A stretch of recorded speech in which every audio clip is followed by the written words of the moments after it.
What is up, meatbags? It's the often imitated, never duplicated Tony TGD coming at you with another live stream. Unfortunately, Carl will not be here. He might pop in later. He is busy, so I'm flying solo at the moment. So we're going to see how this crazy little stream goes. Now, usually we start off by finding out what Carl's been up to for the week, what the other co-hosts have been up to for the week, but they're not here, so I guess we're just going to go straight and find out what the hell I've been up to. Now, if you've been a fan of the channel, if you've been following what I've been doing here, I did talk to Nick Richards this week. We had a lovely interview. He gave us a lot of details about the goings-on behind the scenes at Intellivision. We learned that the motion controls were unfortunately not working properly. They weren't working the way they wanted them to, so they had to go back in and redo the motion controls. So they're still working on that. That's why we haven't seen any extensive footage of the motion controls. I will talk more about the interview that he did on my channel, the interview he did on Retro Bros channel, as well as some other Amico news later. Pretty much, I haven't been doing anything all week except for working, playing some video games, causing trouble on the internet as I do. If anybody wants to get up in here, if anybody wants to join the stream, we're going to be talking about Masters of the Universe. We're going to take a look at the Heels trailer from Stars. We're going to take a look at the Snake Eyes trailer. And of course, we're going to be talking about Amico news. So like I said, if you guys want to get in, you want to talk some stuff, you want to gab with some geeks, let me know. I'll drop you a link. If not, I guess we'll just go ahead to the first topic at hand. We're going to be talking about Masters of the Universe first. And I know I got Luke Skywalker. He says he wants to come in and chat about Masters of the Universe, this new series that was on Netflix. It's going to be a lot of spoilers. If you haven't seen it, maybe tune out, maybe turn off the audio for a couple minutes. Let me know if you're ready to jump on in, Luke.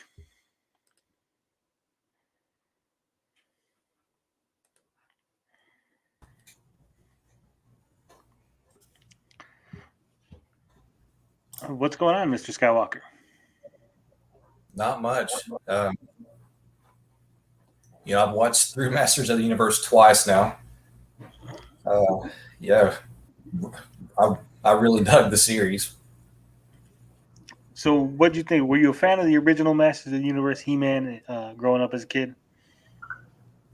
Yeah, He-Man and She-Ra both. Sadly, I wish I still had my figures. I was talking to someone earlier today. I only have two of my original figures. I would give anything to still have those figures. But yeah, I mean, I loved She-Ra and Masters of the Universe both. I even liked the movie as well. Oh, you like that weird, campy sci-fi movie with Dolph Lundgren? Yes. Yeah. I thought that movie was ridiculous. I did see it in the theaters, but I did think it was a completely ridiculous movie, over the top, and of course, I love it. Loved every minute of it.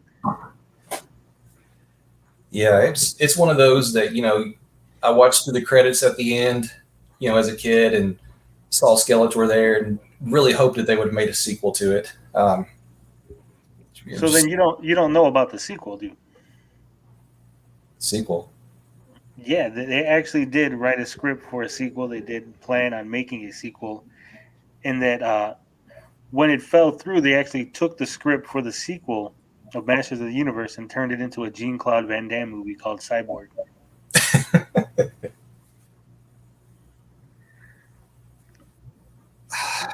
God, yeah, it's been a minute since I've seen Cyborg as well. Well, now you know it is the secret sequel to Masters of the Universe. Yeah, that's not what I was hoping for.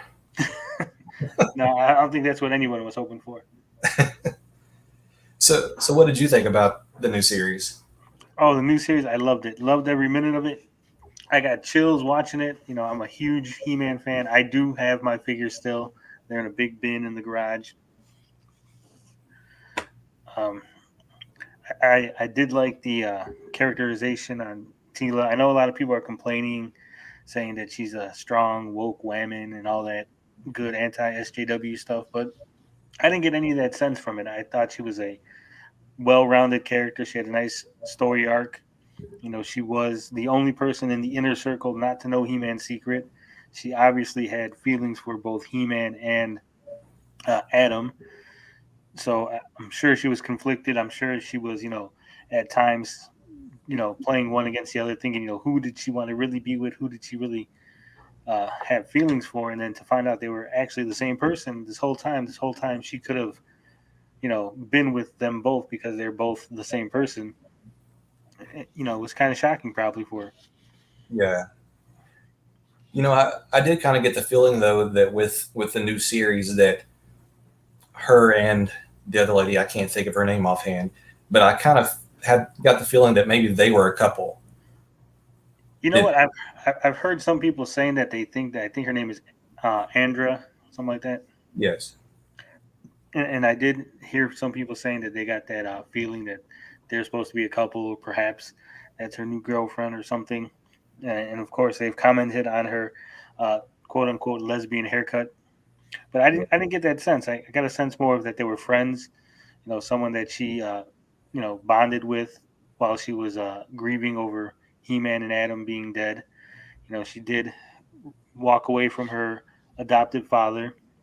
The only family that she knew.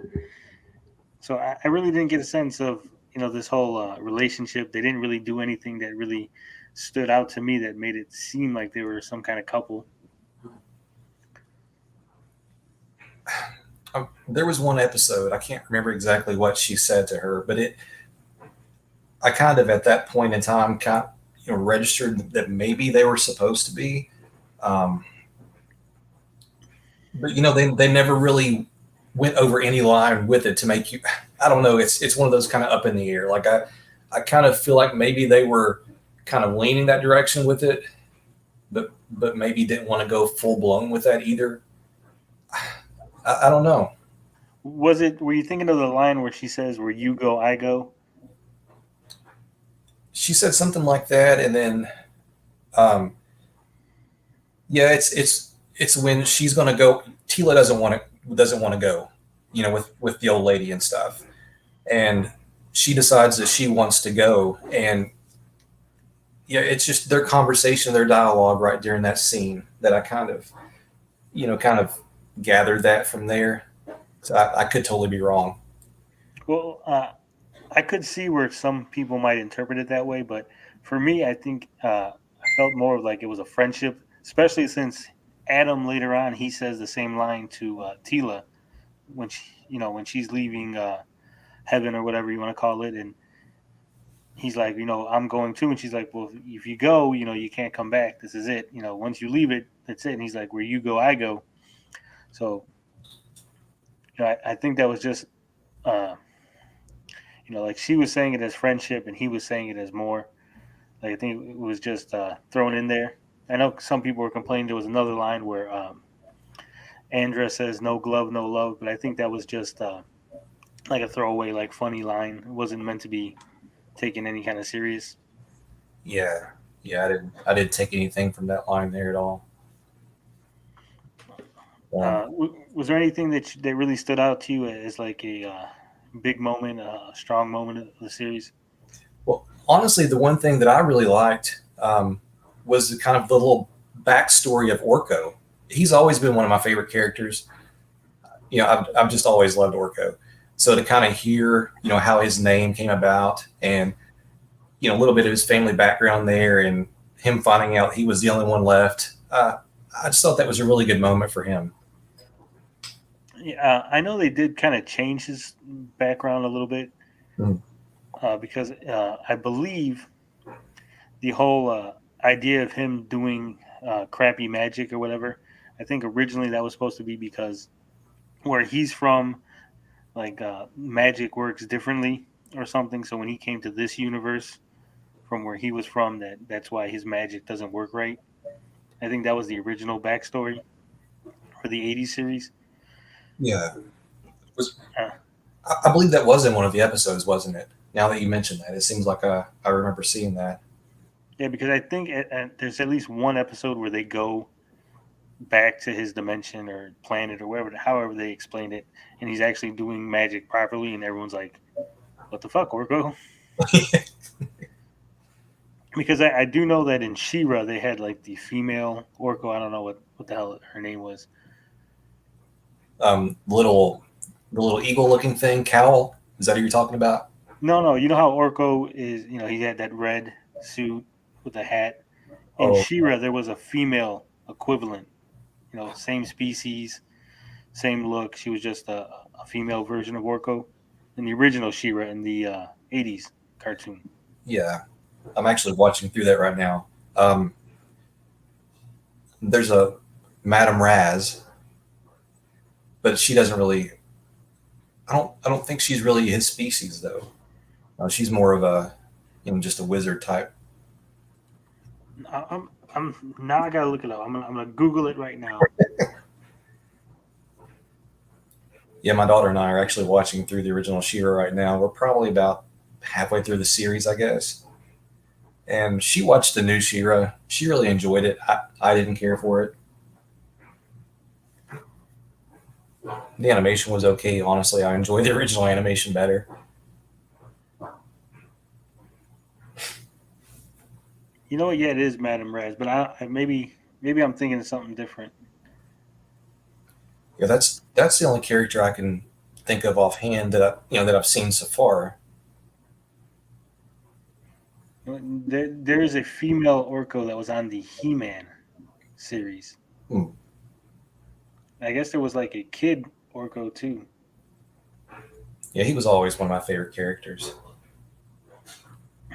And Yeah. Either way, I still have the toy. I still have it, and yeah, he is. I did like the additional backstory. That whole episode with him and Evelyn, working together to overcome their fears. That was all good. I thought it was really well told, well done. yeah, I hated to see him die, but or at least I'm thinking he died. I have a feeling that there's some way they'll bring him back. But I enjoyed seeing that him using his power and just totally, destroying Scareglow there. Yeah, I don't think he died. I think because he told Scareglow to go back to where he was from or whatever the rhyme was that he did. Yeah, And then there was the explosion and they both kind of disappeared. I think he's gonna be still alive.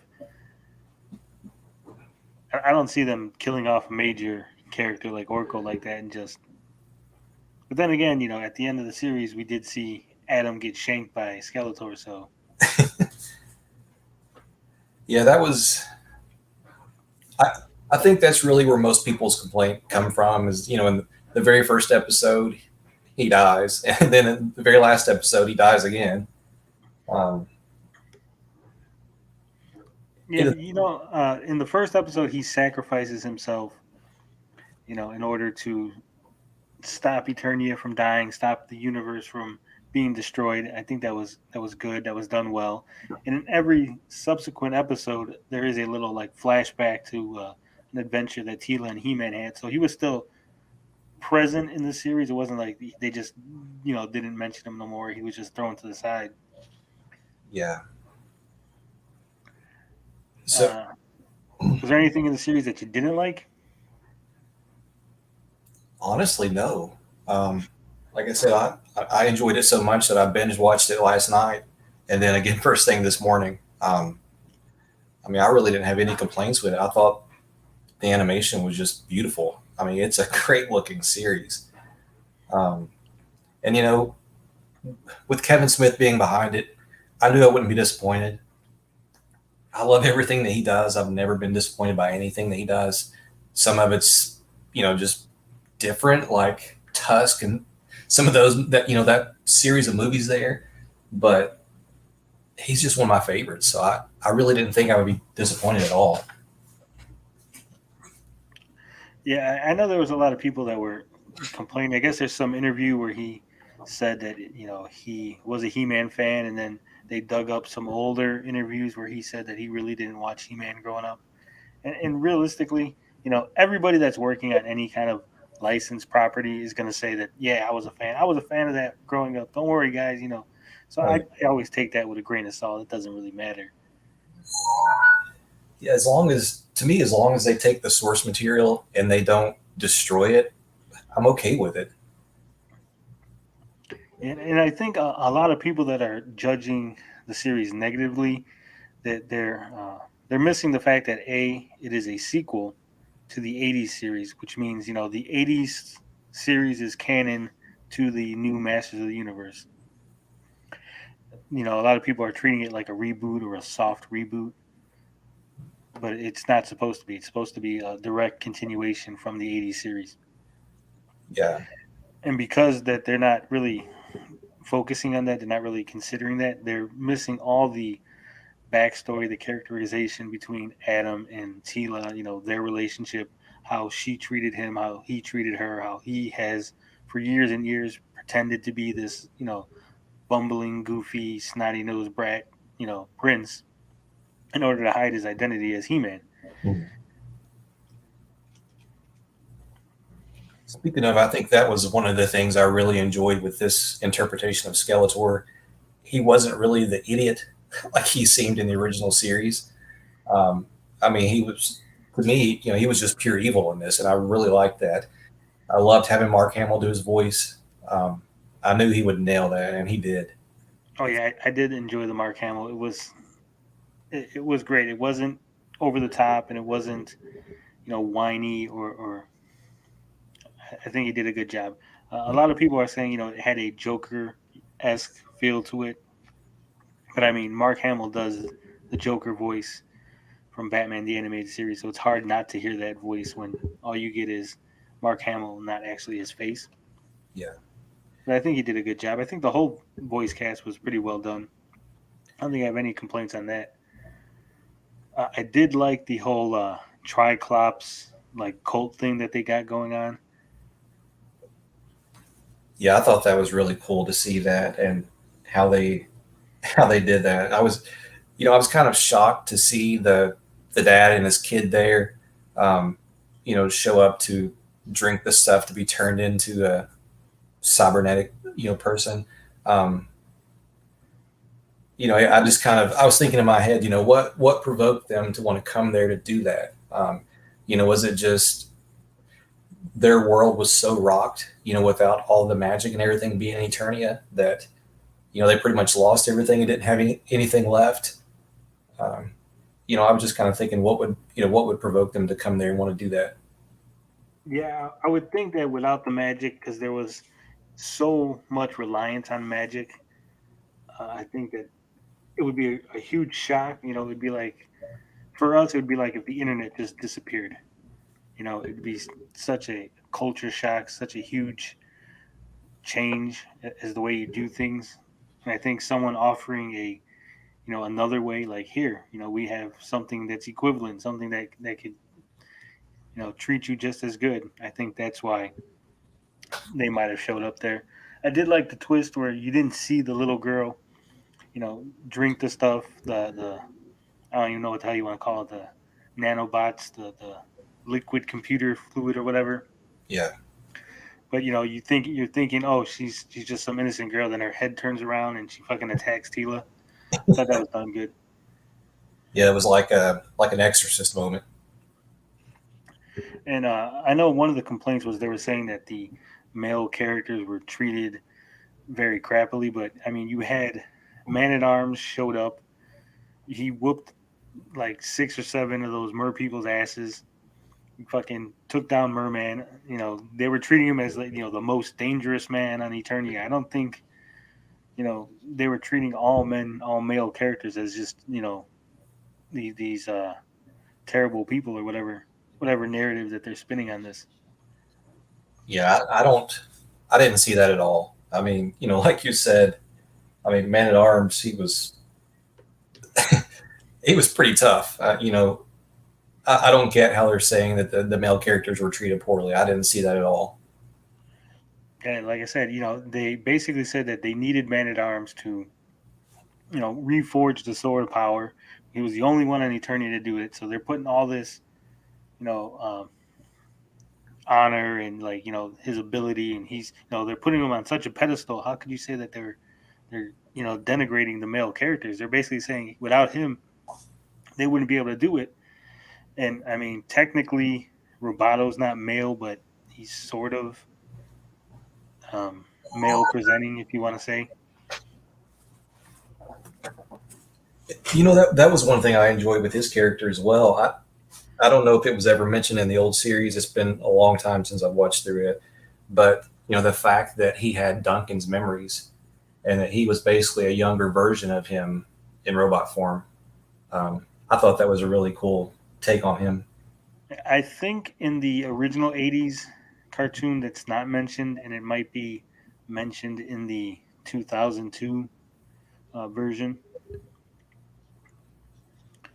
Because I think in the original he was just basically a robot that they built.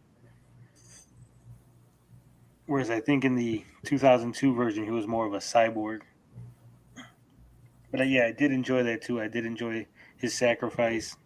Yeah. Him finding humanity, and he's like, no, don't try to save me. I'm finally feeling something. I'm finally feeling, scared to die. I'm a human now. I'm one of yous. I thought that was a pretty good moment. Yeah. That was a big moment for him and his mind, or whatever you want to say. The fact that he was actually able to feel something.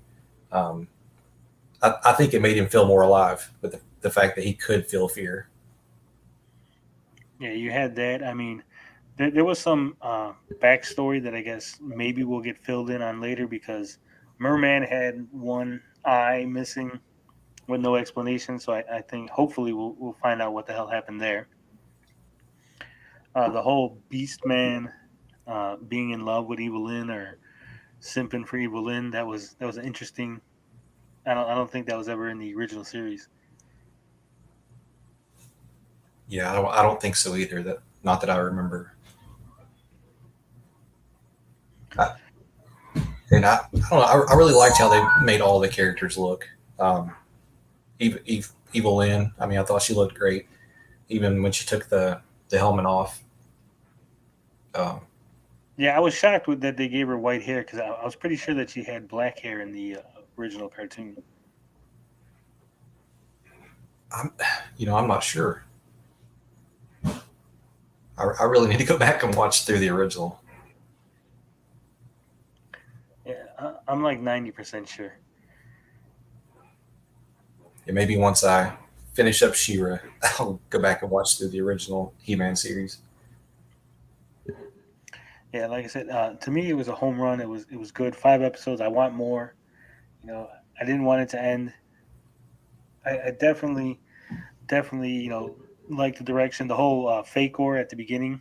There was a lot of callbacks to other characters, the other the comic books, the pre Funimation storylines, because He-Man didn't start off as a cartoon. He-Man started off as a toy line, and the toy line had a slightly different backstory than the cartoon did. So I did enjoy the little callbacks to some of that stuff. Yeah, I thought the Faker was really cool. I really liked that they brought him in there. Um, and I did notice a few references to the movie as well.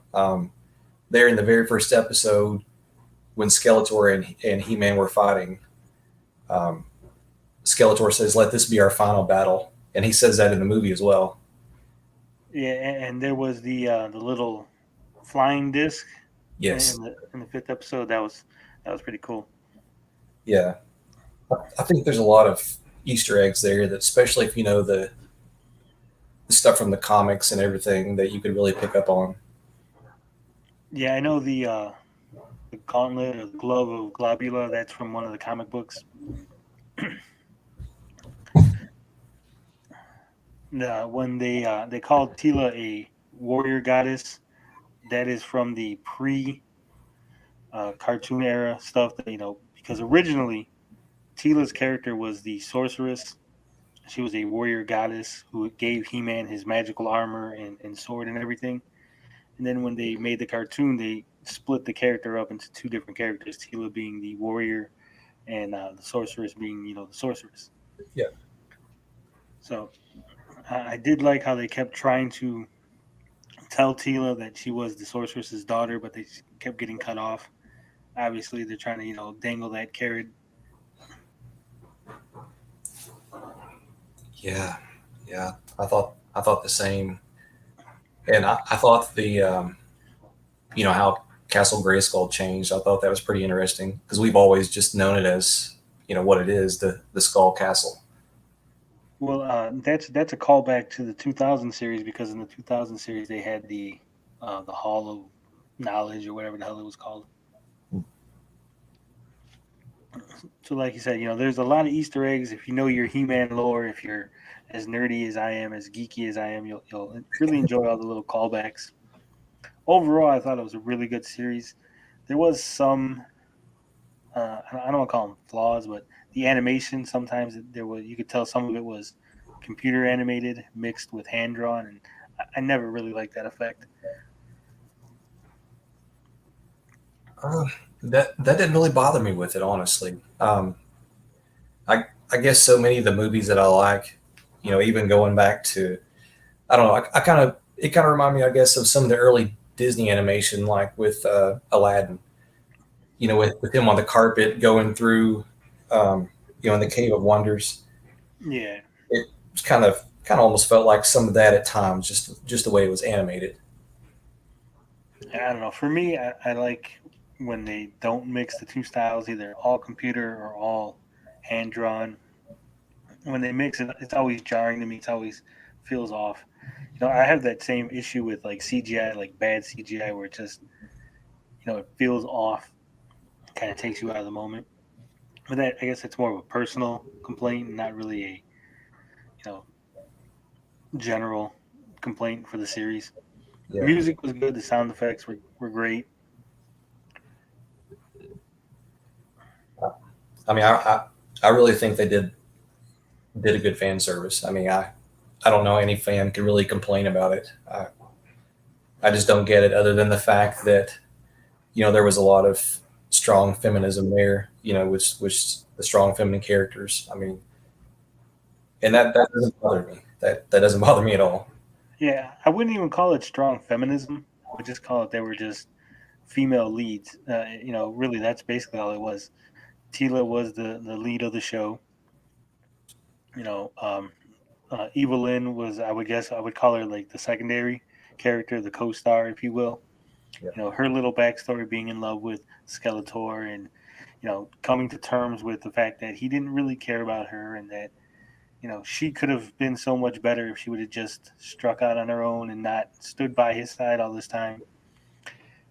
I thought that was interesting, especially considering, again, in the 2000 series, she's the one who betrays Skeletor to join King Hiss and the Snake Men.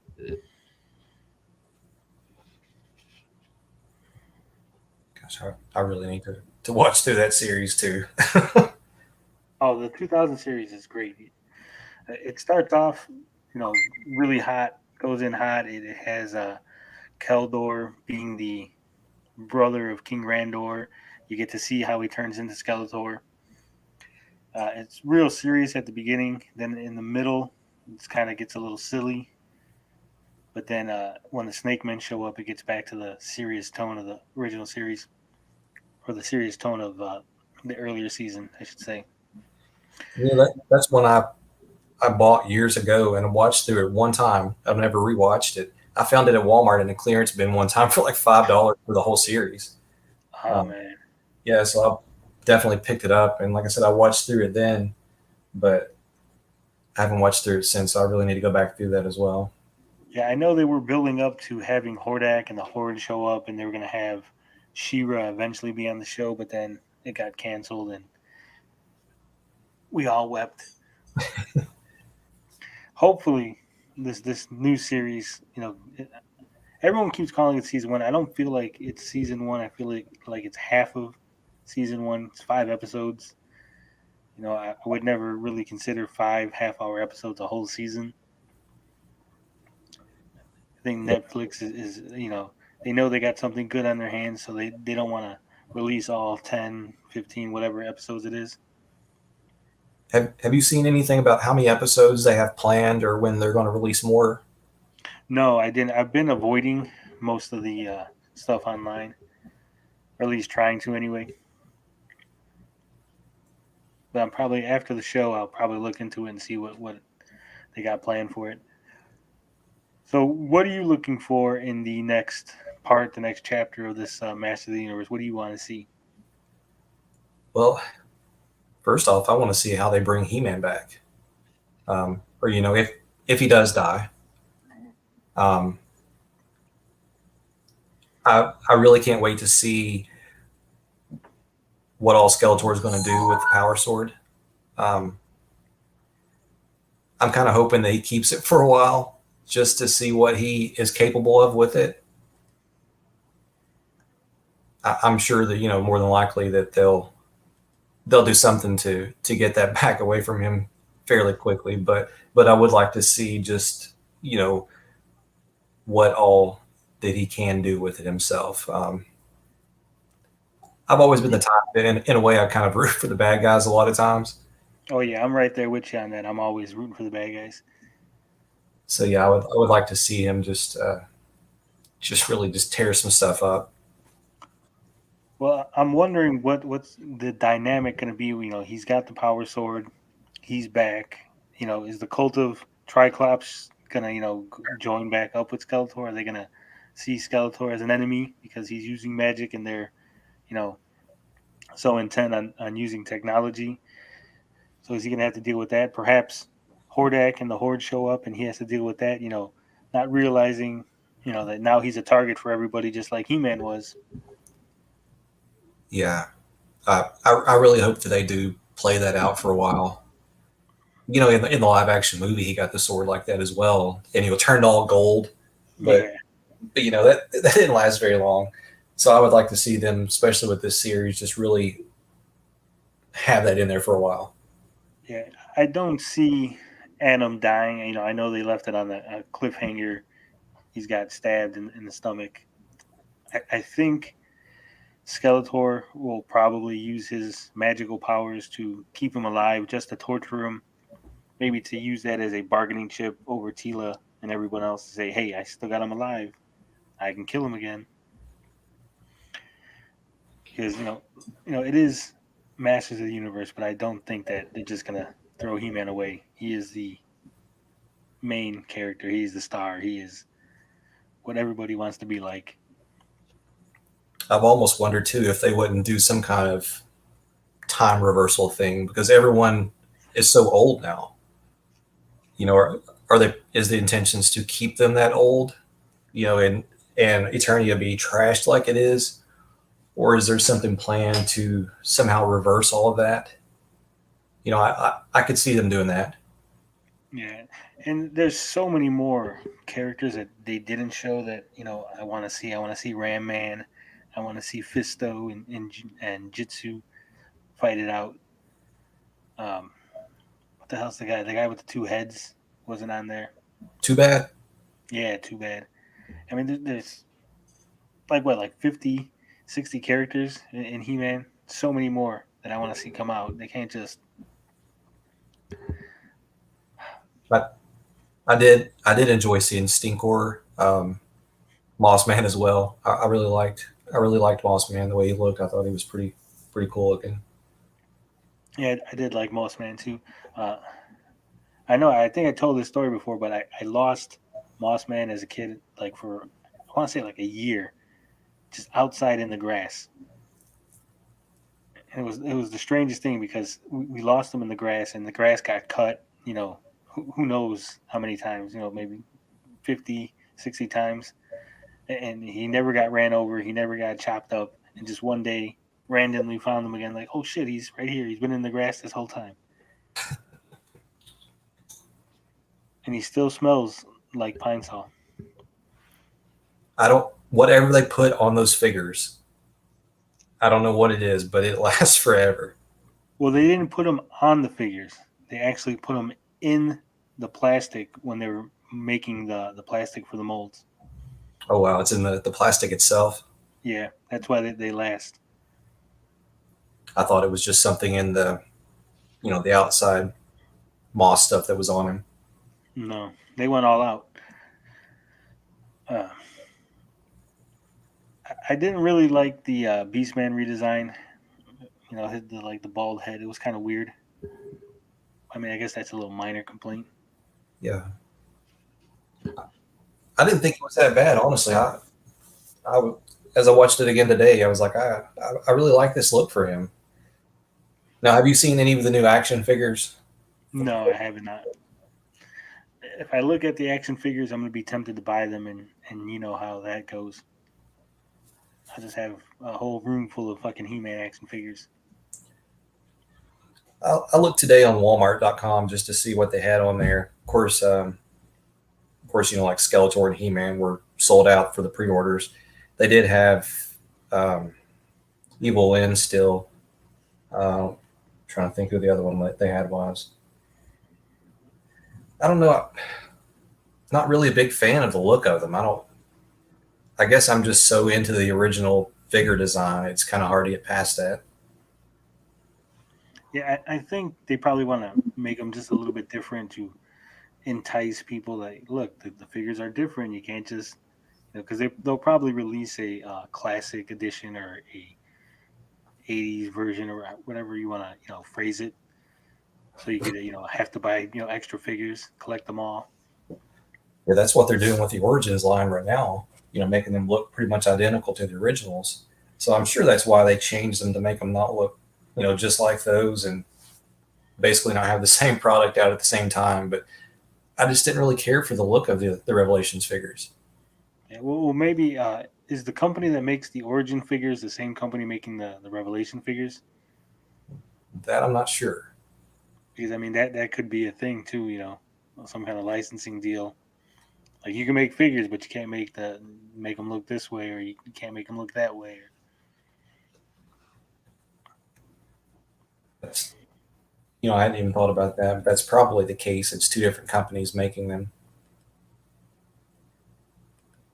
The ones I saw, it's like you could swap their hands out, swap heads and stuff like that.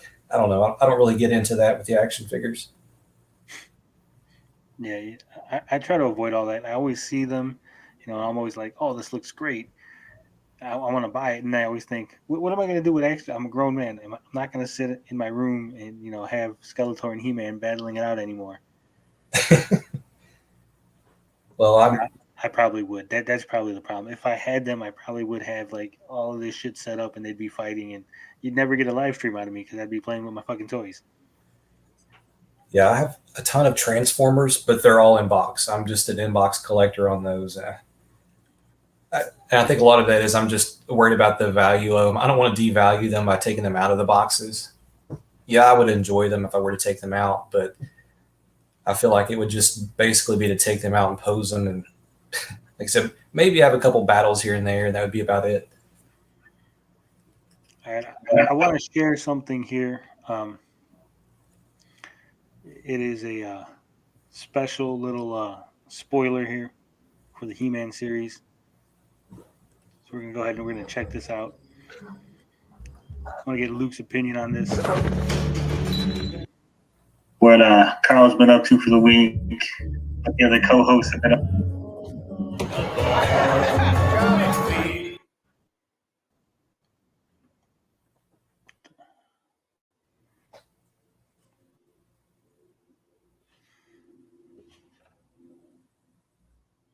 Not sure if that's buffering for me or buffering for you as well.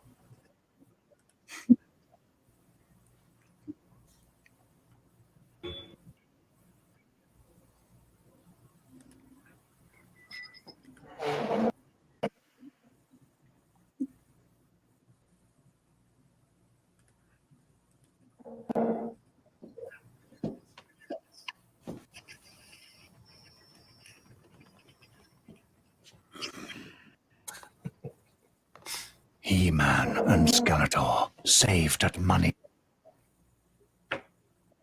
in a supermarket, and now they feel heck.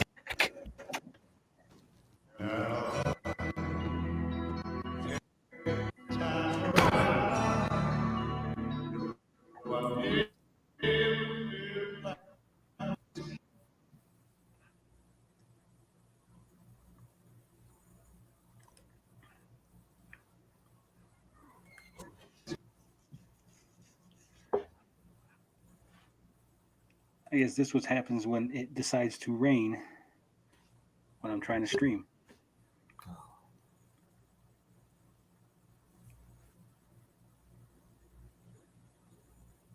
I was trying to get a good look at the He-Man's face. He kind of looked like Sean William Scott. Yeah, he looks familiar. I can't place who it is. I was like, if Stifler had muscles, that could be him.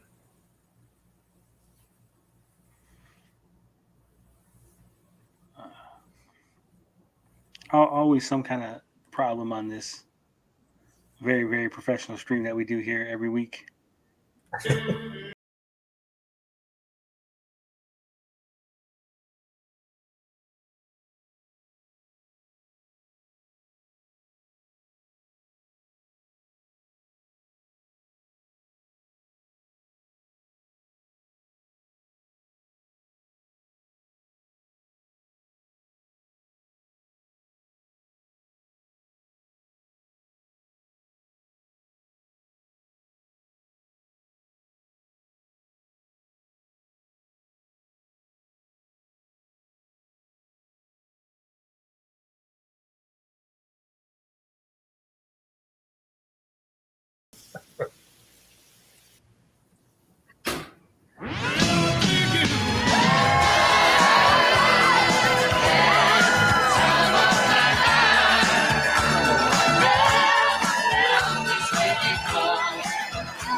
He-Man and Skeletor, your soul money supermarket.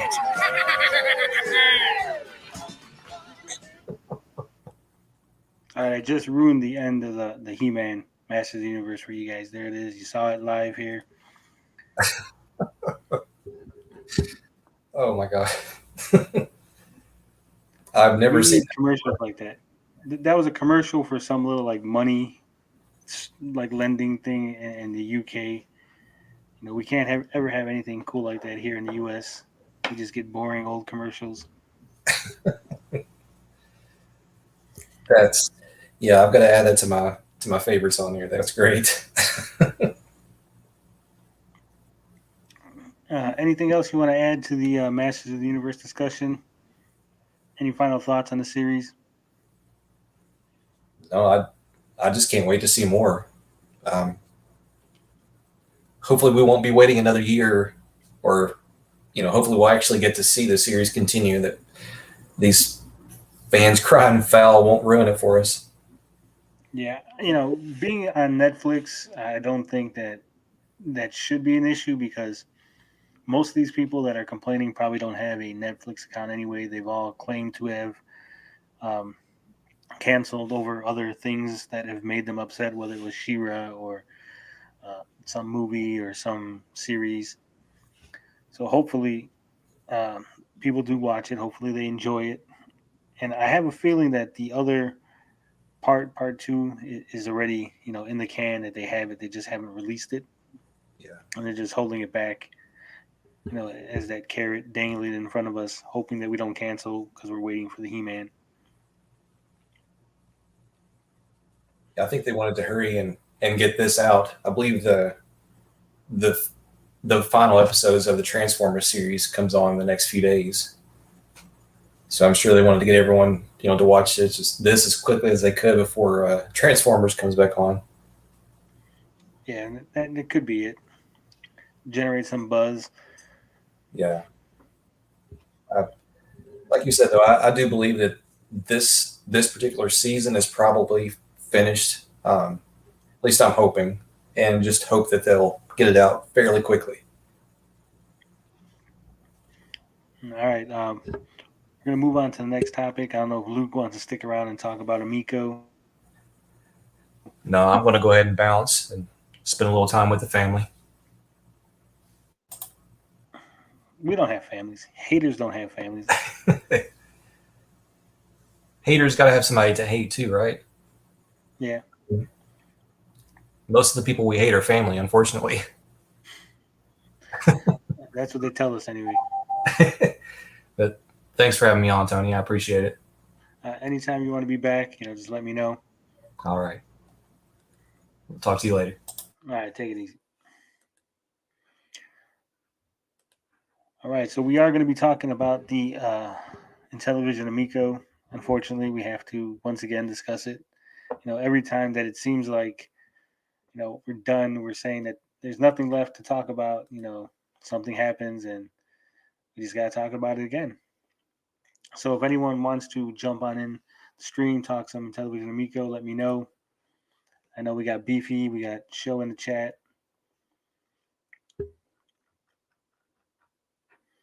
We got Bisco over there. He's telling me it's lit.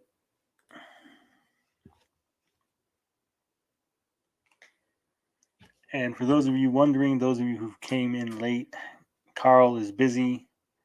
He has abandoned me. He has left me here to fend for myself, to try to somehow do a live stream with no one to play off of.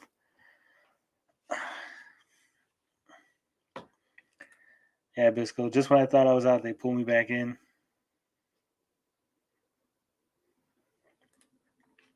But, we will press on. Yeah, David, Carl is right. Carl's on notice. Carl, wherever you're at, I know you're listening. I know you're going to watch the replay. You're on notice. This is strike one, Carl. No, I'm just playing. We love Carl here on the show. He said that he might show up later. Hopefully he does. But we're just going to go ahead. We're going to forge ahead and we're going to talk about Amico. Waste time, say lot word when few word do trick. Yeah, what Kevin from The Office is saying here is, why waste time with a lot of words when few words do the trick? That was the essence of the interview that I had with Nick Richards, the CFO, COO of Intellivision. He was straight to the point. He answered every question I had. He answered questions that he probably shouldn't have answered. He answered them honestly. He answered them openly. Found out lots of very, very good information. If you have not seen my interview with Nick Richards, which has surprisingly more views than the interview that Nick did the previous night. So even with a 24-hour lead time, somehow my interview has done more views, has better numbers than the other interview he did on some small channel. I don't know, some Amico After Dark, something like that. I don't know what it's called.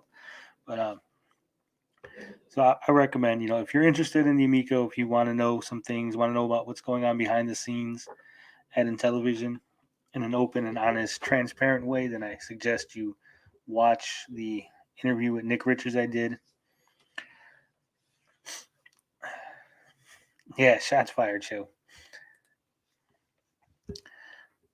And speaking of shots fired, John Alvarado will be on the Amico After Dark on this upcoming Wednesday.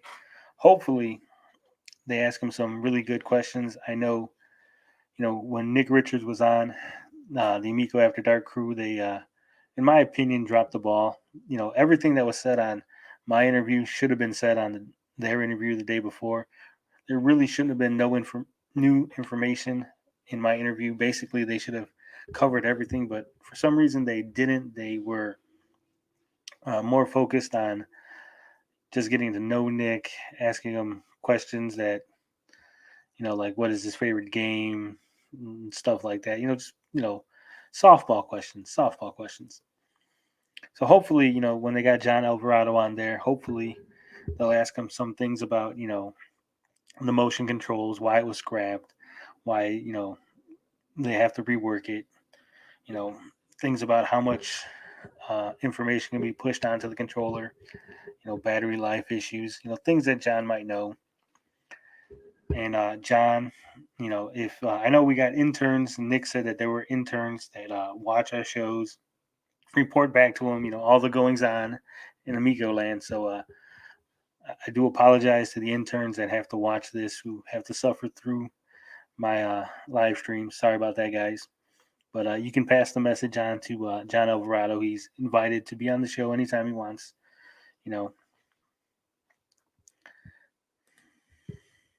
Yeah, hi interns. Yeah. Again, though, I do appreciate that Nick was on the show. I do appreciate he was open and honest. I appreciate John Alvarado was in the chat, answering questions that I might have missed, answering questions that I didn't even think to ask that other people were asking him. I know we had a few other people from Intellivision. Dan, he was in the chat. We had there was a couple. I can't even remember. I have to go back and look. Oh, whistleblowers, please blow away. Yeah. There was also some Amico fans in the chat. We had Smash JT showed up, Anthium Two Tails. I think there was a couple other people. Now, as far as the idiots that decided to show up, we had people posing as Tommy Tellerico and others, and they actually almost caused me to ban John Alvarado from the channel. So when we first started up the stream, Nick had came 15 minutes early so we can make sure everything was set up, everything was going well. And we noticed that there was a Tommy Tellerico in the chat. So we saw that, and there was also John Alvarado in the chat. Now, Nick was quick to notice this, and he said, hey, that Tommy, that's not the real Tommy. He's not logged in. I can see. I guess he had, the computer in front of him. He could see who was doing what or whatever. He's like, Tommy's not logged in. That's not Tommy. So I banned the Tommy Tellerico account, and thinking that the John Alvarado account was also fake, obviously. So I banned the John Alvarado account. Unfortunately, Nick noticed, and he was like, no, that is the real John Alvarado. He is, logged in. That's him. So I had to unban him. So the haters almost had John Alvarado banned on the channel. We almost were deprived of his great answers, his great commentary in the chat.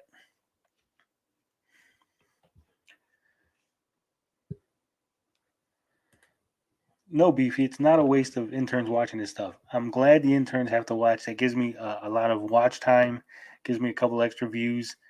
Do not suggest that the interns not watch my show. In fact, interns, I will be talking about Amico all day, every day. You have to watch everything from beginning to end. You'll never know when I'm going to talk about Amico. So I'm going to keep you on your toes. Yeah, Luke says Alvarado did a great job in the chat. So did Dan. Yeah, I got to go back and watch that. I don't really watch my stuff, like I said before, but I got to go back and see what was said.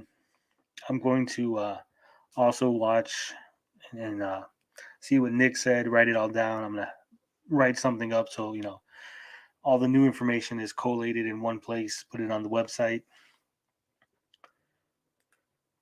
And I do want to thank my mods. You guys did a great job. You handled it well. I know some people were upset about getting their comments deleted, but like I said, it was not a time to make personal attacks, to make jokes, to be memeing on people. This was a serious discussion. We wanted to have a serious discussion. We wanted our criticisms addressed. We wanted Intellivision to hear, our comments, our questions, our criticisms, our concerns, and they did. So for everyone that behaved in the chat, I thank you. For those who didn't like it, I suggest don't come back to this channel because you're going to keep getting banned. You're going to keep getting tossed out. This is not a hater channel. This is a critical channel. We are professionals here sometimes.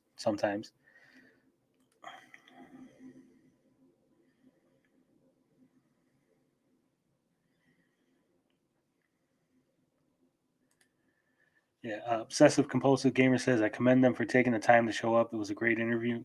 Thanks. For everyone that's saying that it was a great interview, that I did a great job, that I managed to get a great interview out of Nick. It wasn't me. I didn't do a great interview. I was just there asking questions. Nick was the one who carried the interview. Nick answered, like I said, he answered everything openly, honestly. I didn't have to press him for questions. I didn't have to hound him. I didn't have to, point out what was said previously.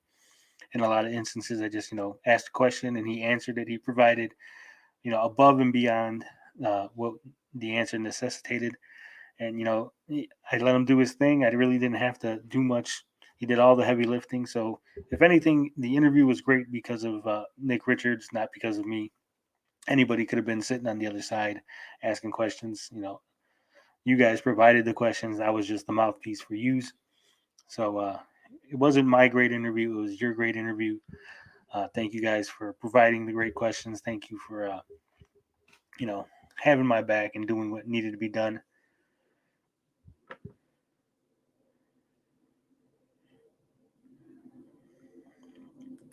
Yeah, Nick did mention something about a soft launch. He said that in upcoming weeks, we'll have more information. We'll know more whether they're going to go ahead with a full launch, soft launch, how the rollout's going to be.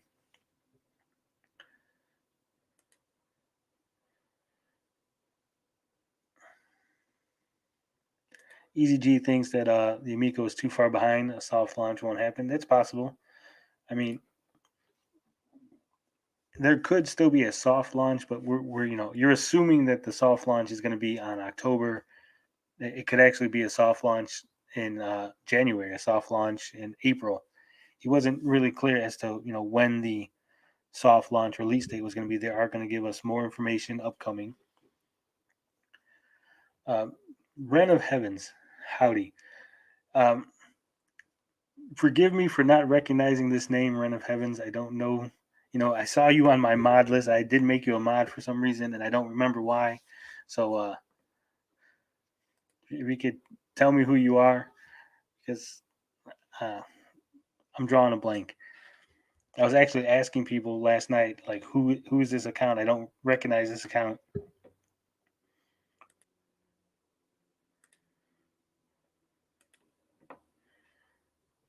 Oh, okay. There it is. Run of Heavens is Pigsy. I was like, I know I modded you, and I was like, who the hell is this account? So I took your wrench away. So sorry about that, Ren. I will give it back to you.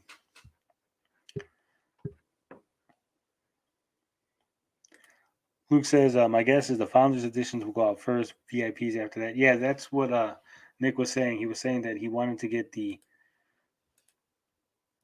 Founders Editions out first, obviously, and then he would I'd go ahead and try to get the VIPs.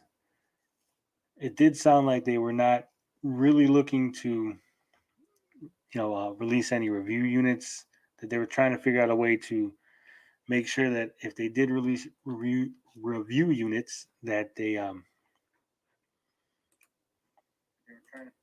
the review units would be going to places that had a bigger staff that they could play in multiplayer mode, and not places that were going to end up just doing single player and not getting the full Amico experience. So there you go. You got your wrench back, Ren.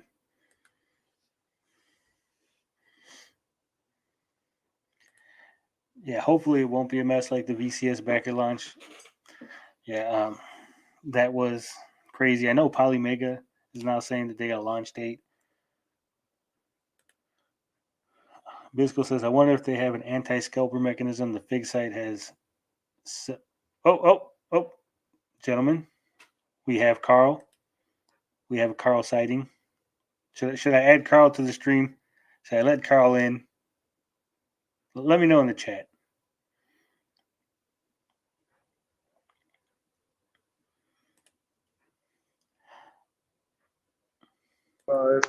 Here we go. Hello, folks. How do you make it talk of? You left me hanging here, Carl. We can hear you. Sorry about that. It's my dad's birthday, and he want to watch some old, some people he knew from music or whatever that were playing. So, you were out there with some groupies, weren't you, Carl? No, just some people he worked with that have their own band. So he was just watching them play. And what's up, fellas? Nothing. We talked Masters of the Universe. We were just getting into the Amico news. Oh, good. Give me my. All right, there we go. Got everything set up. All right, so I did go over the Nick Richards interview that I did on Yeah, the channel. really proud of a lot of you that behaved. Good job. I'm really proud of those of you who listened to us. To those of you who didn't got your messages deleted, I told you that sort of thing. I warned you. Yeah, Carl is now a mod on the channel too. So Oh, you hear that, folks? Carl don't play. He will. I will. I'll boot you right on the spot. I'm not even joking. Do not cross me. I don't intend to use my mod powers all the time, but when it's something really important to Tony, yeah, I will. Yeah, So you've been warned. Yeah, and that interview was important, and we got that done. Hopefully, we'll get a few more people from Intellivision. I think it'd be nice if we got John Alvarado, or you know what I mean. Yeah, I did reach out to Nick Richards via Reddit, and I asked him. I said, so it's all above the board. I said, hey, I'd really love to have John Alvarado on. I know he was answering questions in the chat, so if you could, ask him if he'd like to be on the show. Of course, if he's unavailable or if he's unwilling or if you guys don't want him to come on, that's fine. It's understandable. But the offer is there. I did make the offer to them. And like I said, I'm letting you guys know. I don't want people to think that there's something funny going on or that I have been accused of being blackmailed by Intellivision. Well, that you're a total shill now. I am a total shill. You're a total shill because you bow down to him and kissed his butt. You even have an Amico pre-ordered. For shame! I got the Amico pre-ordered. I got the shell, the charity shell. I had the CFO on the channel. I didn't kill him live on air like many people wanted me to. Total shit. Yeah, it's it's anyway. All joking aside, I think that might end up being the case, though I don't know for sure. Now, I do think that we're gonna have to get rid of the Amico no access. Oh label. yeah, I agree with that. So we're gonna we're shopping it around. Maybe Amico some access, Amico kind of access, Amico sometimes access. Amico quasi access. Yeah, we're workshopping it.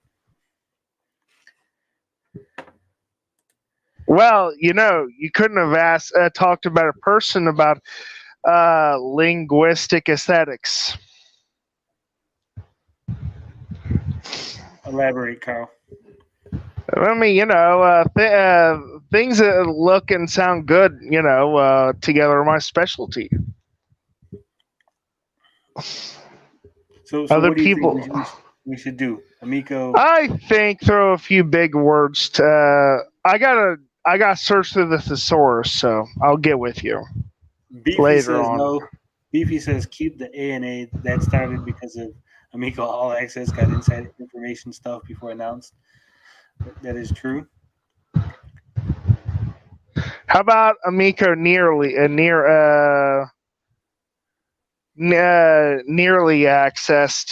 or something like that? I agree. Keep the N. Maybe I can find a good N letter word. Ooh. No, none of the others. Let's get our heads out of the gutter, folks. Yeah, I was like, man, Carl's gonna think of an N word.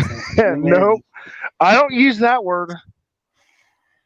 I'm a white boy. I know better than that. Moving on. Luke Skywalker says, I will say this, as someone who has canceled their pre-order, having Nick on and hearing him talk made me interested again. I may put in another pre-order. Well, that's good. Yeah, me too. I totally agree with that. I would get the black one, though, or maybe if the white one looked good, I wouldn't pay a dime more than $250. Yeah, I will say that I still have not seen anything that grabs me, anything that says this is a must buy for me. Nothing for me that's a must buy. But I will say, hearing what Nick said, being open and honest, I can at least look at it a little differently. I can at least say, you know what, they are trying. They recognize the problems. I don't have to worry that they're pretending like these problems don't exist. They're sweeping them under the rug. It's obvious that they're aware of these issues. They're trying to take care of them. They know it's not all rosy. They know they got challenges. So, I'm at least a little more confident that they are doing what needs to be done, and they are trying to listen to the criticism, listen to the community, whether you think it's a negative community or a hater community. But it really isn't. We're just very critical folks. I'm a skeptic at heart, very critical. I have a high attention to detail. Pretty sure I'm autistic. All that true haters are the ones that got their messages deleted. Yeah, those were the true haters, and I will say this: I am glad they showed up. I'm glad that the true haters actually did make an appearance, because it made it very clear who is just hating on the console, hating on Tommy, shitting on everything that they do, and versus people that are skeptical, critical, that might have concerns. So thank you guys for making us look sane. Thank you for highlighting your insanity. For real. Bisco says, "Why would you buy one? Isn't that the whole point? All these games exist somewhere else." That is a point. That's why I said, for me, nothing grabbed my attention. I could see, younger people who, don't have a console, maybe families who don't want something that connects to the internet, families that don't necessarily want a high next gen console. I can understand them buying it. I will be honest with you. Sometimes I really just want to get into games, and I hate loading screens that take more time than they should. So I could see myself being interested if the games were right. Yeah, that's exactly what I'm saying. Like I said, right now for me, there isn't a game that I'm like, gotta buy it. I need the system for this game. I have a pre-order only because, I review things, so I'm going to review. I've talked about the console for so long. I've been here talking about it. Not having a pre-order, not reviewing it would be probably stupid on my part. It'd basically be hypocritical for me to have talked about it all this time and then not have it to try it out and give an honest review on it.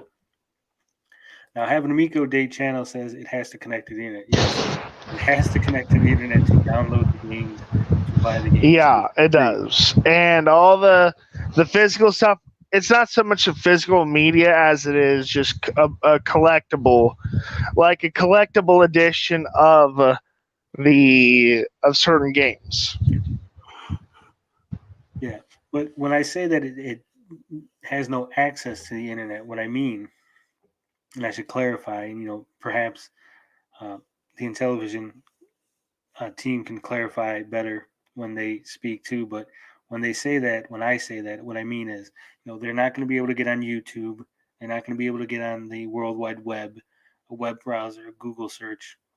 The only thing that you're going to be able to do with an Amico as far as the internet is concerned is buy games from their game shop. I just thought of it. I just thought of the word. What's the word, Carl? Amico Nigh Access. That could work. I'll have my guys get on it, Photoshop it, see how it works, how it looks. Sorry, it just kind of popped in my head. No worries, Carl. Whenever an idea pops in your head, feel free to just blurt it out. We love that here. Social media aspect, internet, yes, Amico Day channel.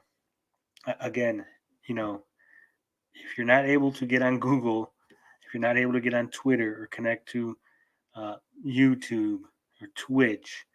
This is a thing that certain families will be looking forward to and want. This is a feature that they do want. I'll tell you one thing. This pretty much counts all those rural families out who have extremely limited access. Now that could be an issue, because a lot of the families that are going to be more on the conservative side, the religious side, those that don't want to be connected to the internet, they might not have internet access. They might not have internet at all at home. So not having true physical media, Yeah, that could be an issue. So, I know a friend. One of my best friends in school.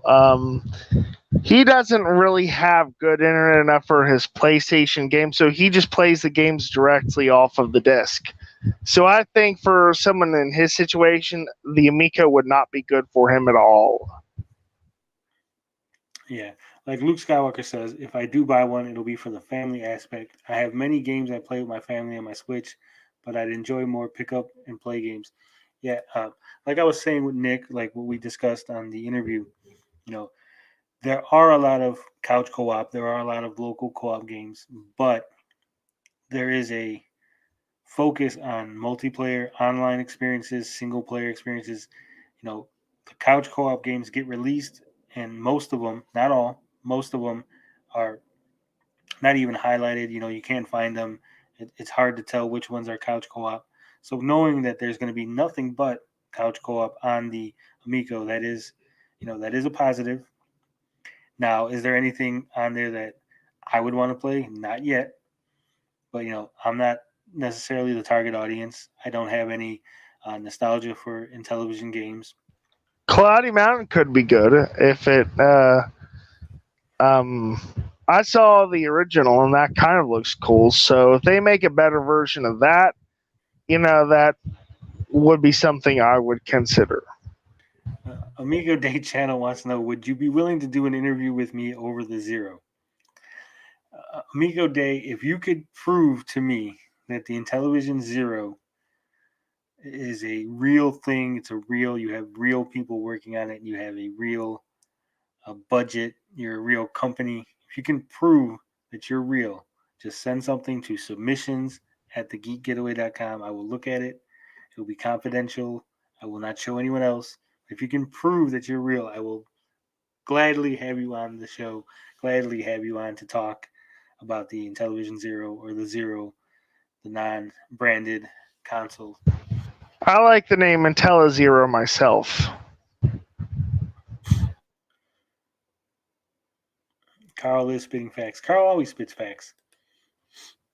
And Games Just Want to Have Fun says Amico's for casual family co-ops. PCS is for retro streaming, and the Tech Junkie maybe indies. Yeah, like I said, if the Amico can get some games that I would be interested in, obviously that would be a plus for me. Like Nick said, they are, he admitted that, the licenses that they've gone after so far have been outdated. They've been older licenses. They're not the hip things that the kids like, like we've pointed out, and he understands that, I guess, it is a budgetary thing. They're trying to get licenses, but they don't want to spend an absorbent amount of money. It's a balancing act. So hopefully, he said he was going to try to get some upcoming things, things that are newer, that haven't have an established brand yet, but hopefully they will grow alongside Amico. So I mean, it is a risky situation. They don't have a lot of money. They don't have the resources of a Nintendo or a Sony or a Microsoft. So I mean, it is going to be interesting to see what they try to grab up, what licenses they get. I think.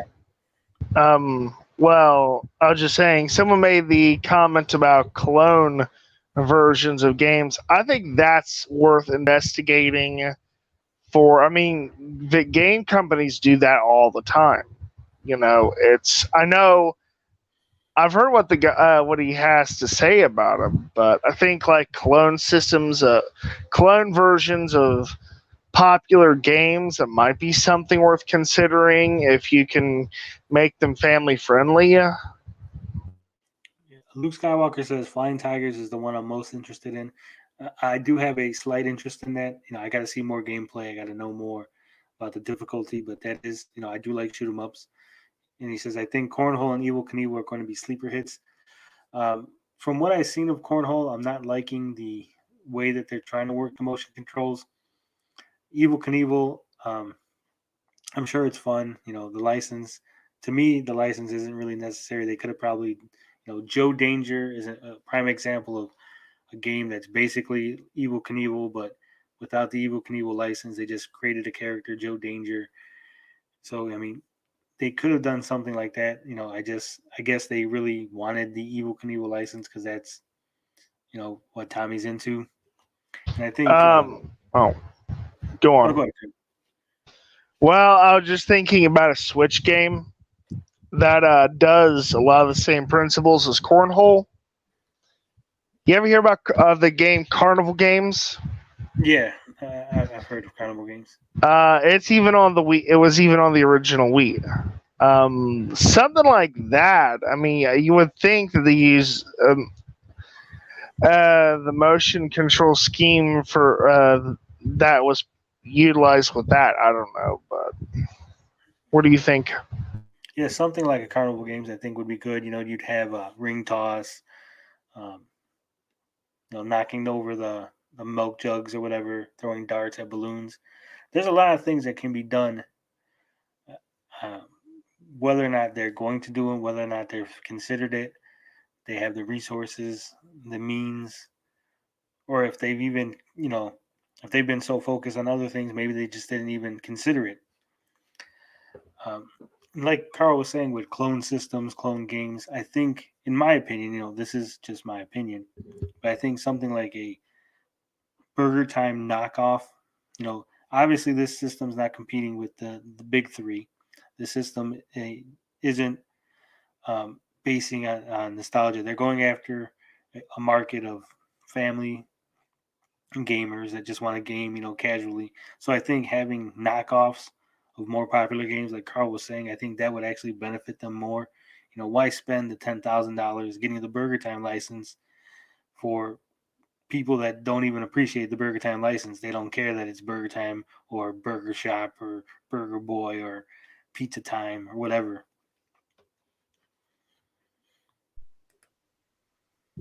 I saw two comments that I kind of liked. The first one, they mentioned like the Harlem Globetrotters, but that's going to be a really boring game just because you only get access to two teams. Space Jam, I could see something like that. Like an NBA Jam, but like give it a Space Jam spinoff or whatever but that's such a big license though. But see, that's what I'm saying. It's like you could do like a Intellivision knockoff of Space Jam, just have cartoon characters playing basketball, just create your own characters. It's not that difficult, instead of Bugs Bunny, we just have a bear, Wally Bear, Billy Bear. Kids are not going to care. Yeah, that's true. Are not going to care. But those are some good points, though.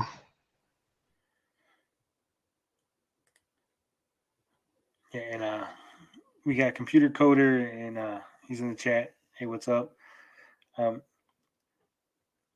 There is John, like I was saying earlier before Carl jumped on, John Alvarado is going to be on the Amico After Dark, and I'm hoping we get some more information about exactly what they're working on, the motion controls, what was scrapped, what's going forward, how they're going to utilize them in games. Maybe some talk about how the batteries are being affected by the different parts of the controller, whether or not we have 4 hours, playing Bomb Squad versus, maybe 6 hours playing Skiing. I know we touched on it a little bit with Nick, but Nick is the CFO. He's not a software engineer. He's not in the thick of it, so he might not have as much information or as up to date information as John would have. So hopefully, those guys give us a good interview. I'm gonna be watching. I think that as the games get more complex, it's going to drain more of your battery life. Graphically, mechanically, etc., and so on. Yeah, but it's going to be how much it's going to drain. The other thing that Nick did mention, he's like, we're not expecting people to play for 4 hours straight, which seemed kind of odd to me to say. I could see people playing Moon Patrol or one of these high score chasers for 4, 6, 8 hours. So I'm kind of wondering if they went with the cheaper batteries because they figured people are not going to play long. And maybe that's an issue. What do you think, Carl? I think that's an interesting point. I mean, the thing is, like, they say they're appealing to families, but they should know for a fact that gamers are going, like some retro gamers, are going to want to play this thing. And some of those people will just play hours on end. Beefy says when his family parties, it's usually longer than 4 hours here. And another thing you got to think of is do the controllers? I haven't played the system obviously, so maybe someone answered this and I just missed it. But do the controllers have like an automatic shut off, like a sleep mode or something? Because lots of time kids will play it, turn it on, sit a controller down, run around the house, come back, pick it up, play again, whatever. So I'm wondering if there's like a automatic shut off or Well, most from what I've seen at least, I know the Xbox has a power management system where you can choose like power saver or what have you. The PlayStation does as well. The 4 at least. I don't know about the 5. So it's possible that they might have something like that. yeah, Luke says I don't think they'll have any games that are that long. Fox and Forest takes around a couple of hours. Fox and Forest takes 6 hours to beat.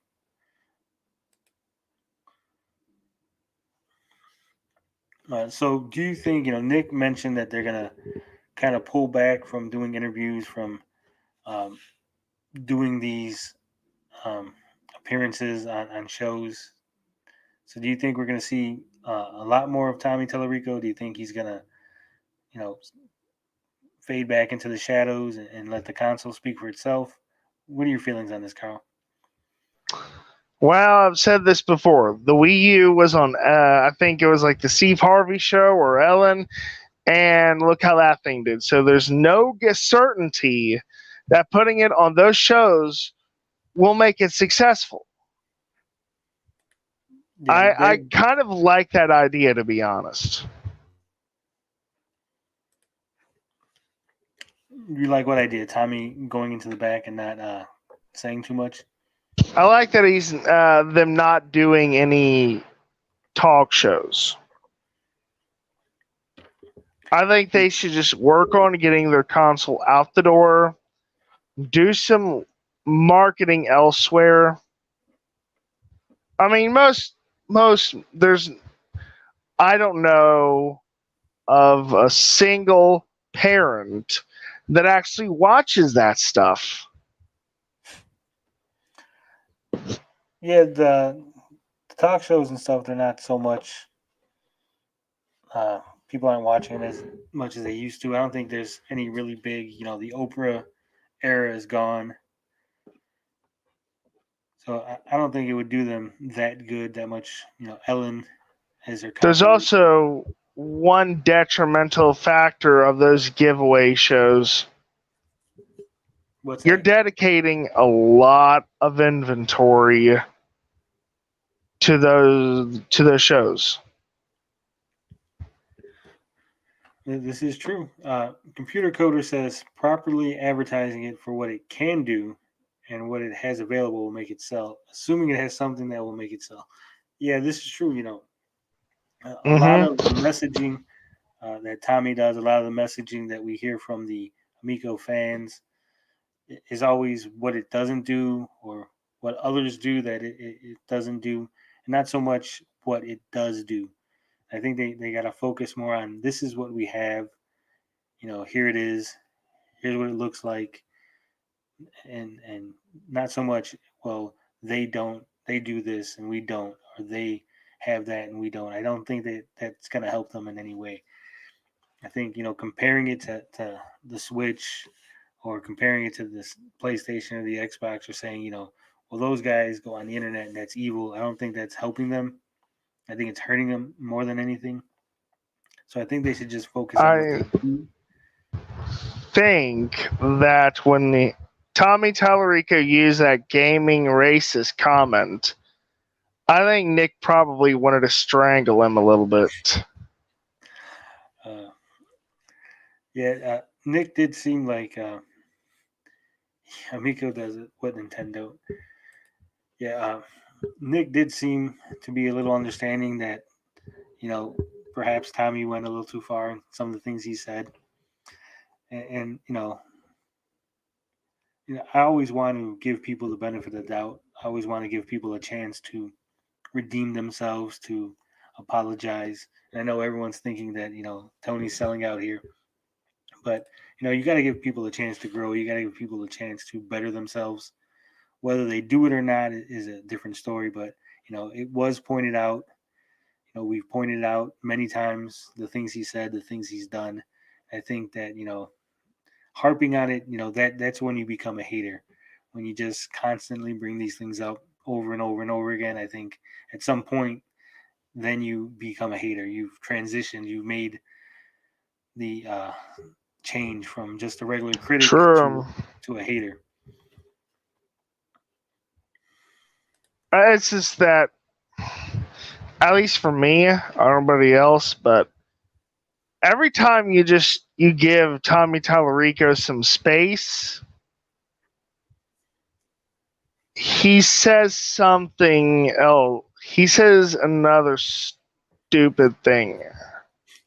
And that's my problem. Like, the things he says, I think would put off most mommy bloggers.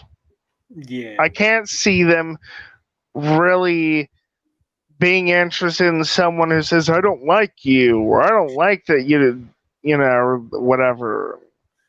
I think you're a psychopath. I see them really being put off by someone like him.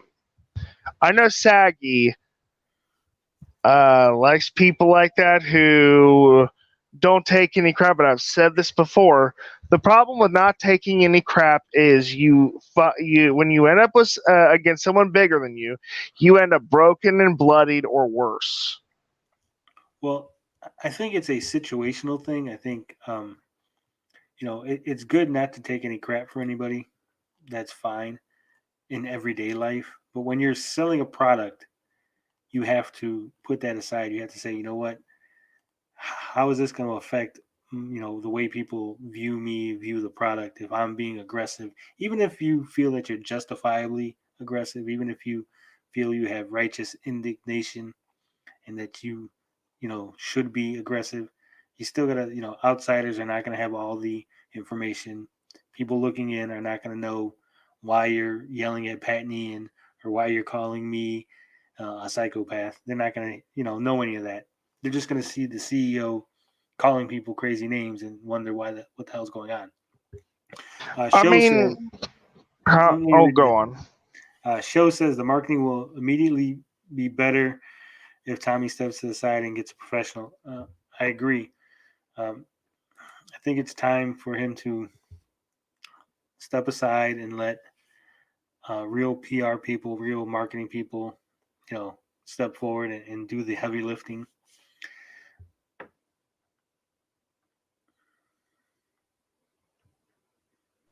Yeah, that's true. I agree with that 100%. Bisco says, not con artists while they are engaged in fraud. Now here's the thing, Bisco, and um, you know, it is a console that exists. We know that they're working on it. There's people that work there. They get paychecks. I don't have the information to say that it is a fraud or that he is a con artist. I can say that he's made misleading statements, or he's made statements that I feel are misleading, or he's walked the line between what I think is acceptable and unacceptable. I don't have the confidence to say to declare publicly that Or he's legal engaged, authority. right, or legal authority. You might feel comfortable saying that. I don't. I have not seen anything that has made me say this is a fraud. People were calling the Atari VCS a fraud, and that has released. Guilty. Right. So I mean, you have to be real careful with these things, and Intellivision does take them seriously. They do treat them. If you are making these statements in an attempt to harm the company, to harm their image, they're going to take it seriously. So I do recommend anybody who's making these statements to maybe reevaluate what you're saying, and at least add a qualifier of "in my belief" or "I feel like," and not make it a statement of um, consideration that you're thinking, and not so much a statement of fact. Computer Coder says he agrees. You're 100% correct about giving a chance to redeem. Yeah, I mean, you got to give everyone a chance, even if they spit in your face, even if it bites you in the ass. You got to give people a chance. I mean, that's what we do. That's what life's about. You got to give people chances. I mean, look at Carl. If we didn't give Carl a chance, if we said, no, Carl was hanging around with those people that don't like us, he wouldn't be here. We wouldn't have this great show that Real, we've been doing. real Mike Matei still brings all that up. But the fact is that that legislation evolves. It expands all the time. So I see people like Darius Truxton finding themselves being sued for defamation of character, especially when he goes around calling them pedophiles and predators. Yeah. We don't do that here. At least I'd like to think we don't.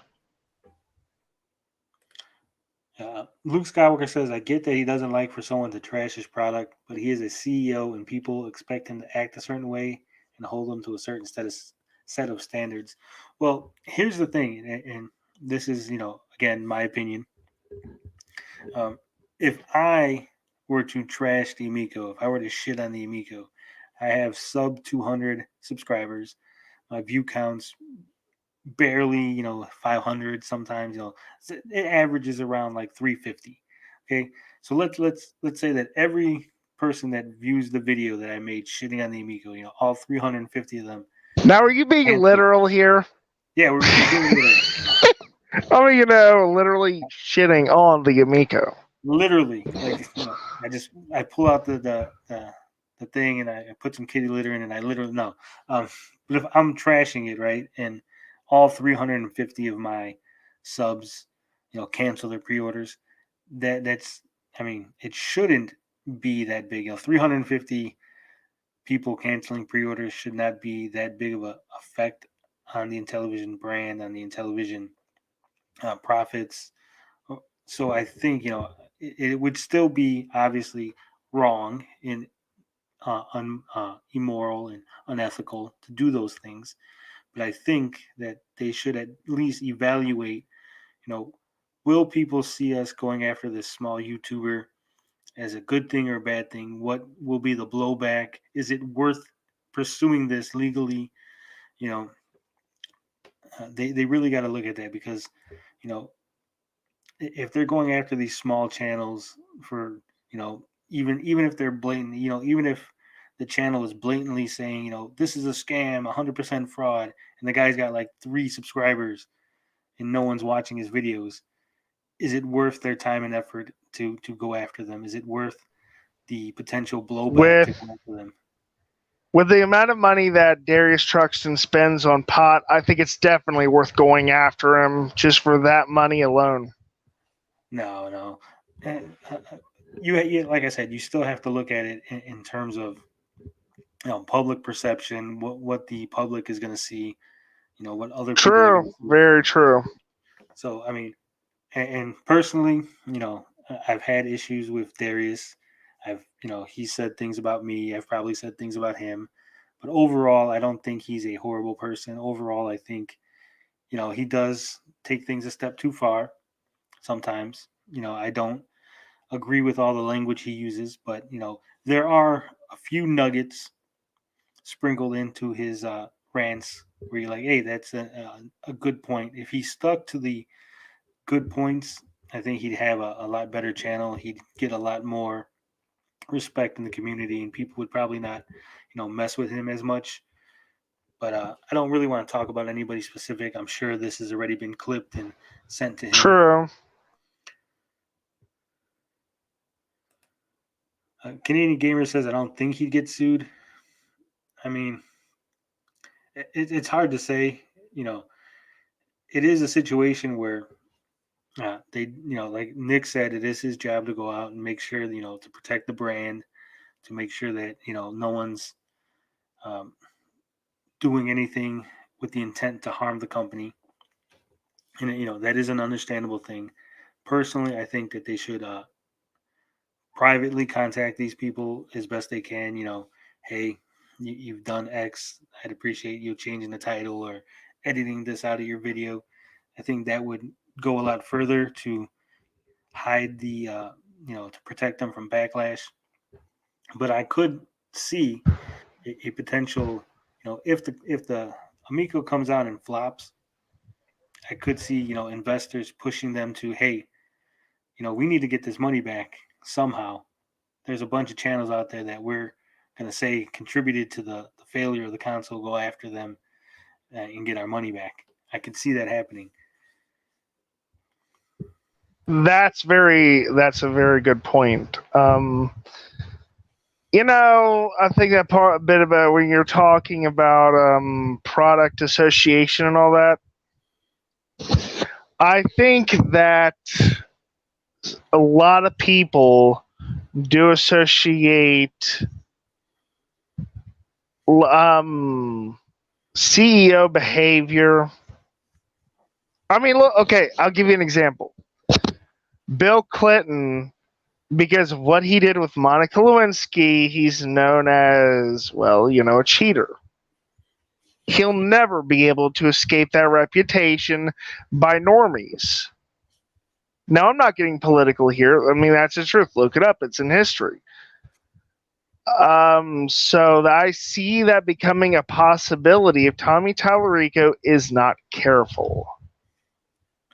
Yeah, and to piggyback off of what Carl's saying, if the CEO of Coke does something crazy, right? He starts making crazy statements saying that you're a drinking racist if you don't like Coke and you prefer Pepsi. They're so entrenched in the in the space of drinks that I don't see that affecting Coke in the same way that Tommy's gaming racist would affect Amico. They're an upcoming console. They haven't carved their niche. They're not ingrained in society yet. They're not there. So, his statements are going to have a lot more blowback than something that is entrenched in the market. That's something that's already there. A lot of times you don't even know who the CEO. I don't know who the CEO of Coke is, or Pepsi, or Kraft. So, they could be out there making wild statements, but I don't know who they are. We know who Tommy is. The Amico and Tommy are intertwined. They're connected. One doesn't exist without the other.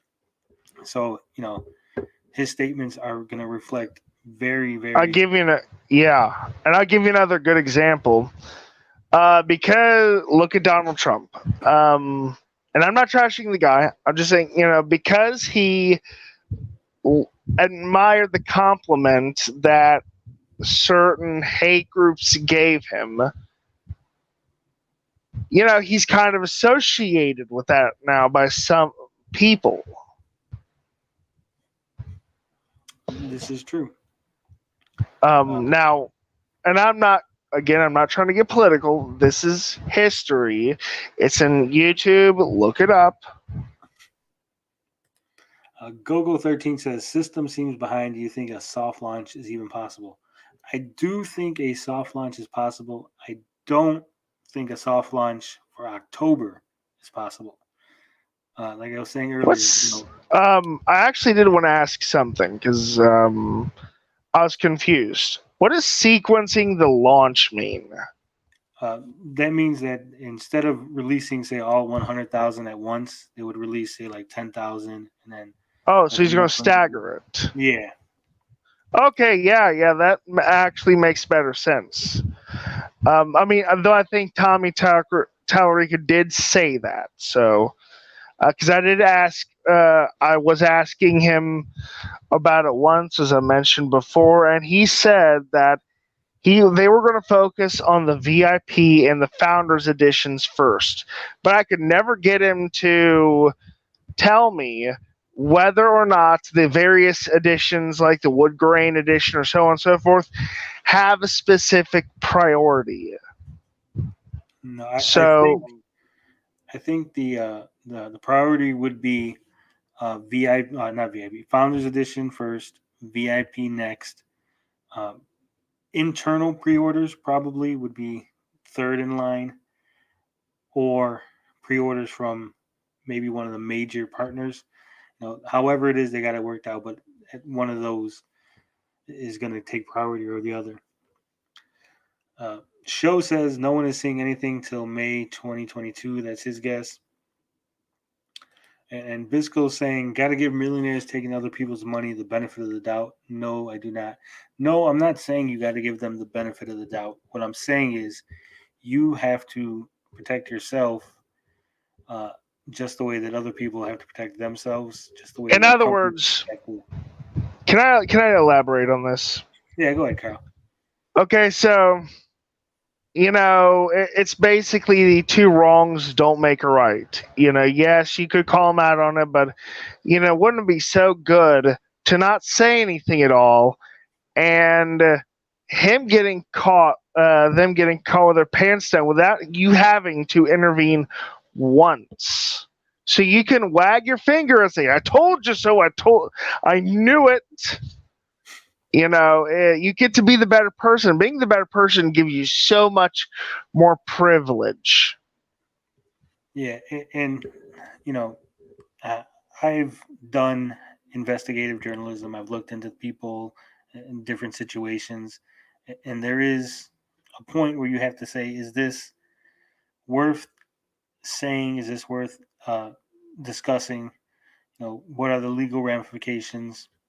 What are the possible harm that you're going to do? It's not just Tommy. There's other people at the company. There's other employees.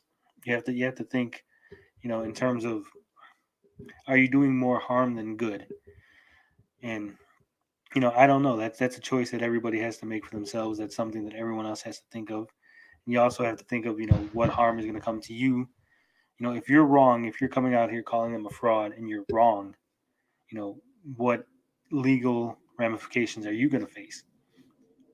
Now you can, Oops. All day, every day, you can come out and say, hey, here's a thing they did. Boom. They just came out with this video, and here's, the issues I have with it. That's not a problem. But I think, coming, like I said, if you come out and you just, you're repeating the same thing over and over again, if you're, spamming chats, calling it a fraud, a scam, either you're a troll or you're an idiot. I want to take the time to give compliments to EZG, because I know the guy has still has a lot of reservations, and he was not once antagonistic when you had your interview. Yeah. and guys like him. I mean, guys, I know you how you feel about the Intellivision, but you stepped up when Tony was having his big moment, and I'm not trying to make that sound like anything. That's just the truth, and it gives Tony what's the word I'm looking for? And it gives Intellivision incentive to send more people to do interviews with Tony, and maybe it'll even have Tommy Tallarica thinking about it. Maybe he's not as bad as I thought he was. Yeah. And This really does add up, folks. I mean, I sincerely believe it does. and to go off of what Carl's saying, obviously you guys have concerns. Obviously you have questions. And I found myself in the position to be here to ask these questions for you on your behalf. And if you want to have your concerns addressed going forward and along the journey, you gotta be good. You gotta behave. You can't, go in there and make personal attacks on people. Because like Carl said, they're not gonna come back. They're not gonna respond to us. They're not gonna give us any consideration. And then all this is, a waste of time. This is just a waste of air. Computer Coder says, I don't believe the Amico is a fraud. It's going to release at some point in time unless they run out of funds before it can happen. Yeah, like I said, I agree. I don't think it's a fraud. I don't think, I've not seen anything that I can pinpoint and say, it's definitely fraudulent. They're definitely trying to defraud somebody, run off with some money. Do I think that, as Beefy's saying, there is a difference between fraud and a dumpster fire disappointment? I do think that they've done some things that, are not. Word I'm looking for here, Carl. They're not helpful to releasing a console. I've seen they've done things that I don't think they're going to. Let's use the word assistive. Use the word assistive. Legal incoming cap, yeah. And again, I don't want to see any of you guys get in any legal trouble. You think you think that they're not going to waste time. It's not that hard, and it doesn't cost that much money for a company to send out a C&D or some other subpoena to get you, drag your ass in court. You think that it's completely, exorbitant amounts of money for them to sue you or to have you get a cease and desist. It's not. It's really not.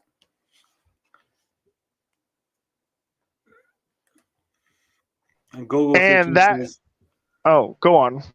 Gogo 13 says motion controls redesign seems fairly crappy. Not sure motion controls is a big deal, but still.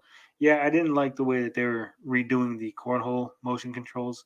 It seems like it's less motion controls and more just substituting an arm swing. That's what I was saying about the carnival games. I'm willing to bet it uses it probably uses some kind of motion control scheme.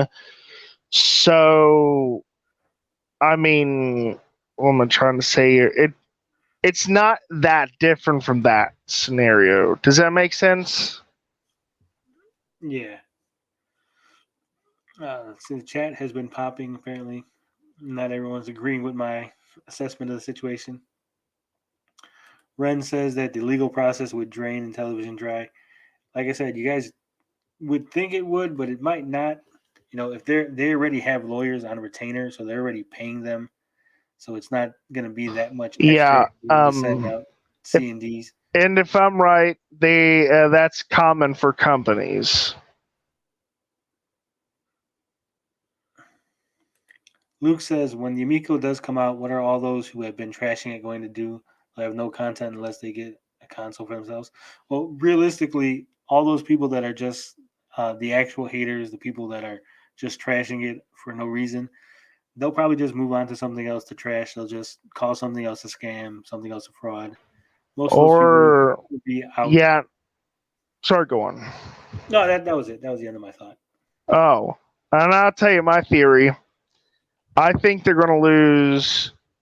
I think unless all these content creators have a backup plan, they're going to lose views and subscribers at a hyper accelerated rate.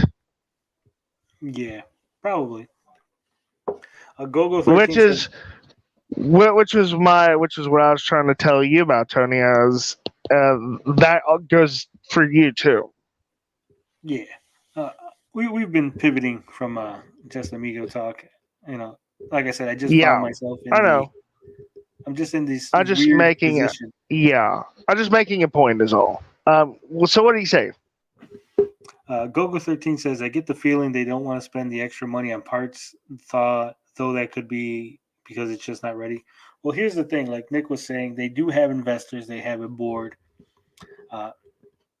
Now, this is speculation on my part, but I'm assuming that, when they went to these investors, they told them, we're going to spend X amount of money making the console. We're going to make Y amount of money on every console sold.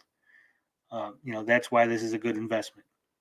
So with the parts, the labor, the shipping, all increasing in price, now that they're in a situation where they're no longer making Y on every console. They're no longer spending X. They're spending X plus something, right? So it is a financial numbers game where they got to say, what can we spend and still make a profit? How much is going to be acceptable to our investors, to the people that are looking to make money off of it, that have put money into it. So it is a tricky situation. It is, they're not. It's not all their funds. It's not just like Tommy Tallarico's bank account making the Intellivision Amico. There are other people involved that have expectations on the system. And like I said, with all the increases in shipping prices, component prices, manufacturing prices, all these things have gone up, and it's going to chew into their profits. And depending on whether or not the investors are willing to take, a hit on how much they make per console, per game, or whatever, it could be a situation where they're just not able to release. Maybe they're telling them, hey, wait it out, see if you can get a better price. But again, that is speculation on my part.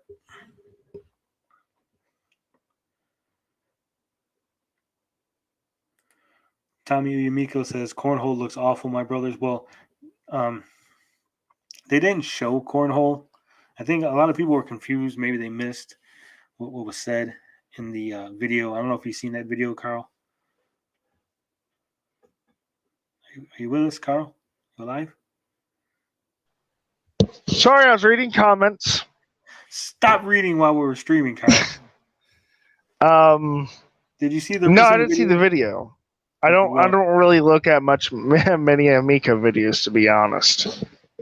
It was a office tour, lunchtime thing, and I saw that. Okay, so they were showing off the new motion controls, but if you listen in the video, Tommy and them say that what's on the screen, what you're looking at, it's not cornhole. It's not the cornhole game. It's the code and everything behind the game. There's no assets. There's no fancy stuff on the screen. It's just the bare bones to get the motion controls working. So a lot of people were confused, thinking that was the game. No assets, just a board and a hand. That's not what it was. It was just the basic. I don't want to say dev version, but that's probably a closer approximation to what it is. It's not the complete game what they were showing off. They were just basically showing you the motion controls working and how they were going to work.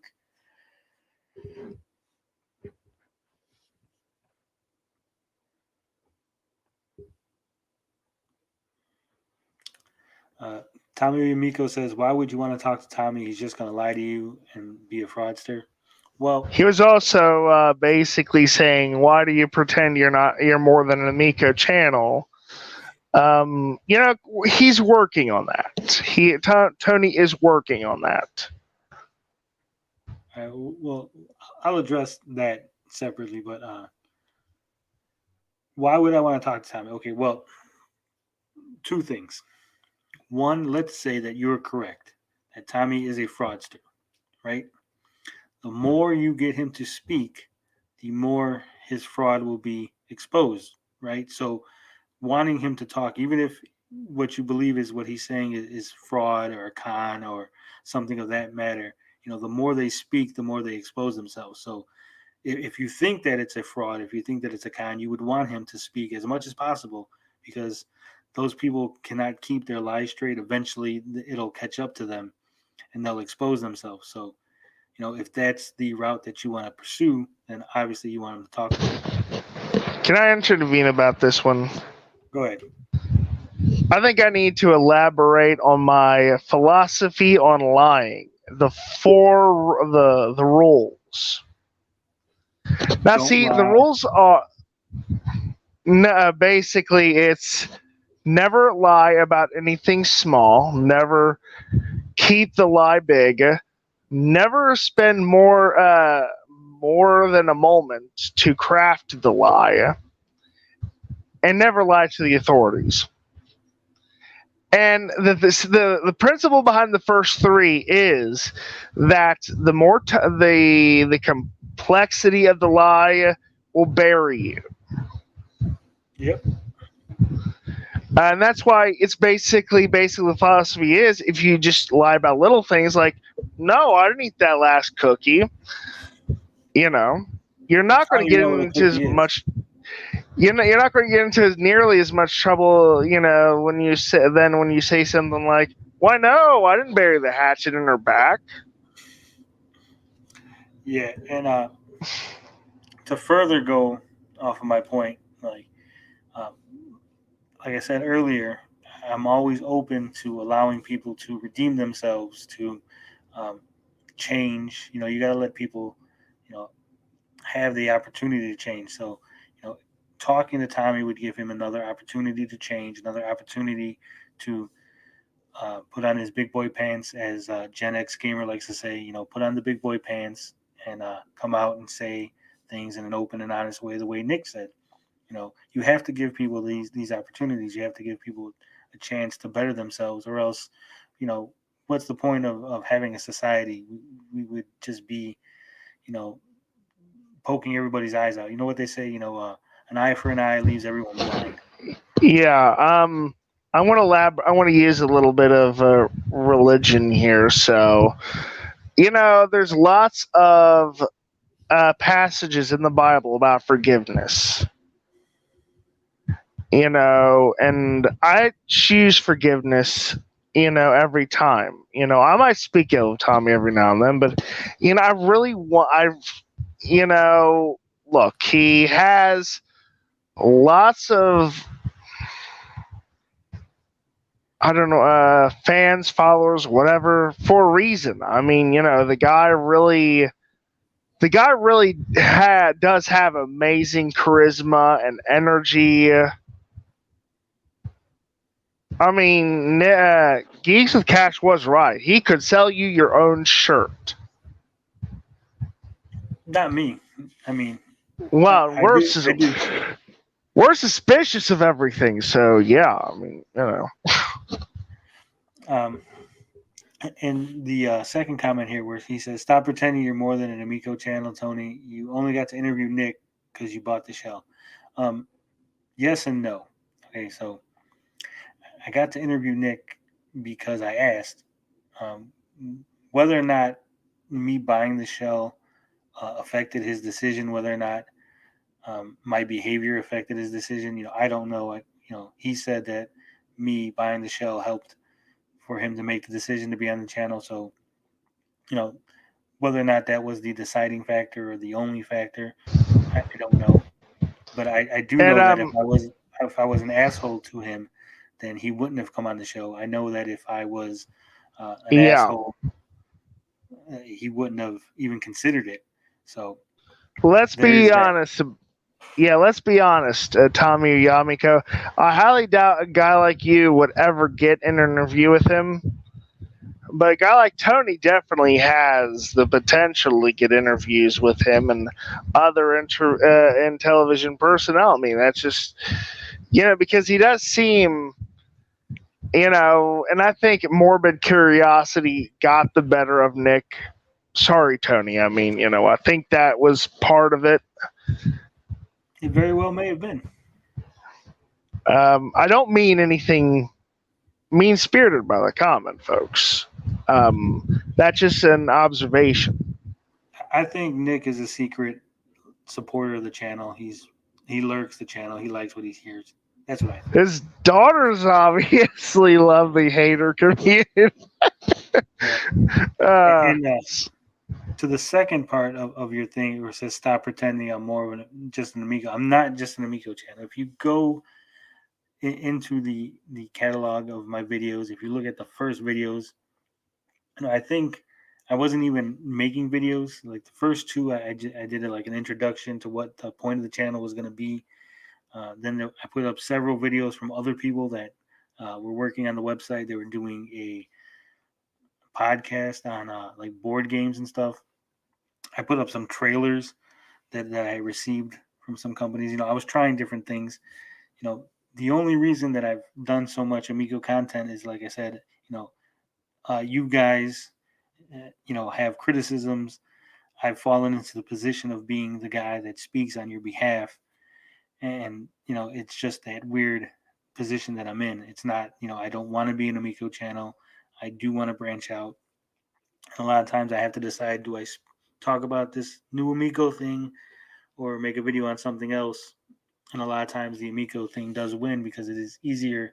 It's something I'm more comfortable speaking with, something that I have a better understanding of, a better grasp on. But it's not, the sole purpose of the channel.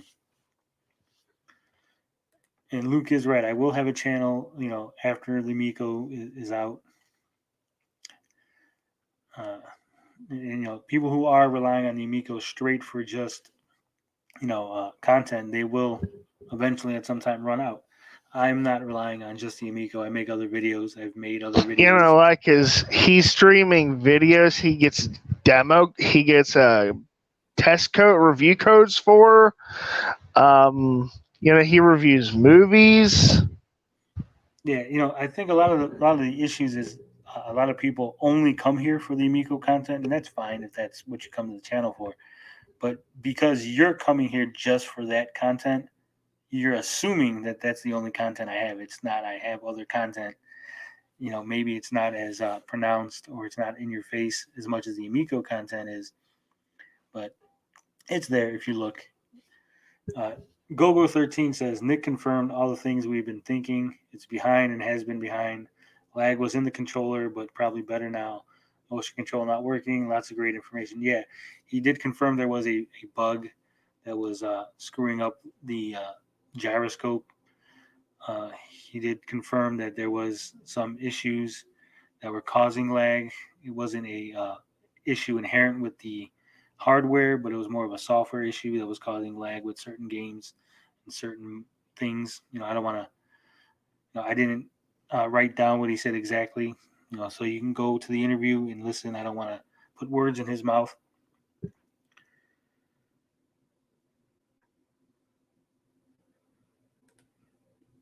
One Inch Bicep says $2,000 on an Amico shell. You are the Amigo guy. Spent more than OEVP on the Amico. I didn't spend.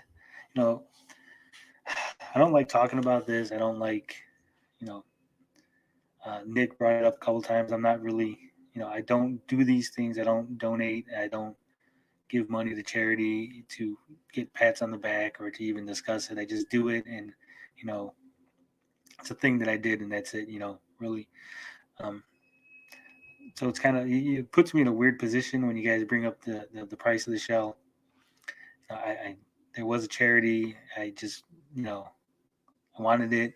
I knew where the money was going. It didn't go to Intellivision. It went to Children's Hospital of Orange County. And the shell was just a result of that donation. Right.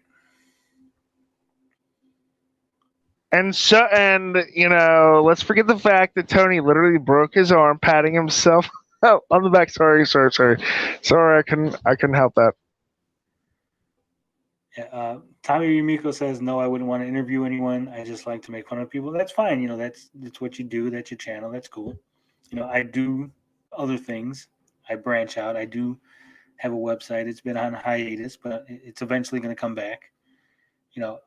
I am more than just a guy yelling and making fun of the people on the internet, though I do that on occasion. And smoking pot. I never smoke pot. I don't do drugs. That's my point.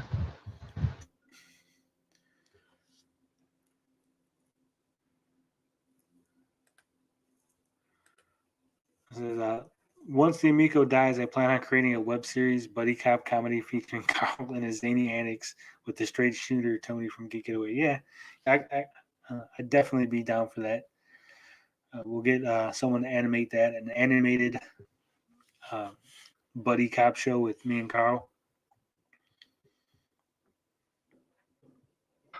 I mean, hey, it worked for Alienation. Ninja Kitty says he comes here for Geek's velvet smooth honey dripping voice. So many people do. I have the analytics that prove it. You do have a radio face. I always say that I have a face for radio and a voice for writing. Broadcasting. No. Face for radio and a voice for article writing because. Okay, whatever. That'll work. I don't know, buddy cop series with me, and I don't know. That could be funny. Luke says he comes here to be called a meatbag. Yeah, that. More power to you. Radio face, yeah. I am more straight edge than CM Punk. I don't smoke. I don't drink. I don't do drugs. I don't take Tylenol. I don't take aspirin. Oh, come on. What? You don't take aspirin? I don't, Carl. I really don't. I don't take nothing. Wow. More power to you. Drugs are bad. Okay. I don't think aspirin is that kind of drug, guys, but whatever. I respect you not taking aspirin or Tylenol or whatever. Ninja Kitty has busted me. I do take Flintstones vitamins, but only one vitamin a day, and never the best. And growing. This is true. Gogo13 says, if Tommy was honest like Nick, they would not have so much criticism. Heck, we may all be Amico fanboys. I wouldn't go that far. There probably would be a lot less videos on my channel, for sure.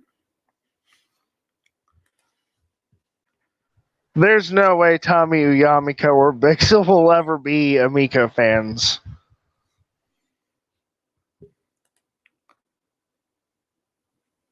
One Inch Bicep says, yabba dabba doo. Yabba da, yabba da, yabba dabba doo. We were missing the Carl singing earlier. Sorry, I was just thinking about the Flintstone kids. So since we didn't have you here during the intro, Carl, why don't you tell us, how was your week? It's pretty good. I mean, I've reached a point where I'm done with Hades, but I'm gonna send my copy to Rhea. It's just, and they have it on for free on Game Pass anyway. So I would be willing to try out the alleged new features that come with it. It just... Wait, huh? 1 second. I just want to get to this comment. Gogo13 says, Flintstone vitamins are terrible, and I want to be banned from your channel and never come back here again. All right, go ahead, Carol. I mean, I beat Megara, but I reached this point where I've got to navigate Asphodel. And it does this annoying thing where it just kind of where you have to cross this bridge or something, and I have no idea what I'm doing. So it's one of the reasons I'm just done with it. I generally don't like games that limit my mobility when I'm playing them. It's just a colossal turnoff, but Ray, I think will enjoy it a lot more, and she wants to get it. But I told her this, and I strongly believe it. The physical version is going to get it more expensive if she waits. So that's one of the reasons. And I'll keep the save file on my Switch down the road in case I decide to require it after they add a new patch or something. Yeah, But yeah. 1-inch Biceps wants to know who would win in a fight between Captain Crunch and Fred Flintstone. Oh, that's easy. Fred Flintstone. I'm gonna say Captain Crunch would win, and here's why, Carl. Here's why you're wrong. Okay. Fred Flintstone existed in the prehistoric era. Captain Crunch is a modern captain of a ship. Fred Flintstone would be dead before Captain Crunch existed. So Captain Crunch would win just by default. Okay. All right. Yeah. Then you're right. If you're chronology, you are completely right.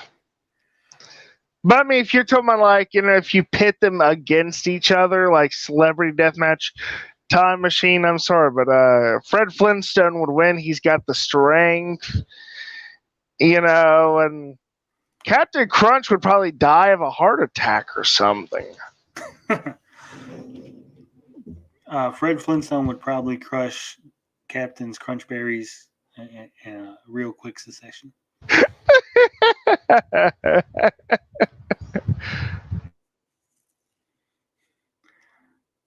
Gogo13 says check the ingredients, not good. Yeah, I'm sure that Flintstone's vitamins are not good for you, or not. Some vitamins are definitely not good for you. Ninja Kitty says that Captain Crunch would die of scurvy. And 1-inch Bicep says time did the deed on Fred and Tony TGG book. Yeah. It's entirely possible, Ninja. Entirely possible. So what else have you been up to this week, Carl? I changed out the CD in my stereo. You only have one CD at a time? It's only one CD per time, so I gotta pick one from my collection and play it. Just had to play it until I get tired of listening to it for that moment, and yeah. So what are you currently listening to? What sweet sounds is that? Let's see here. One of the CDs from my Woodstock 40th anniversary soundtrack. Not bad.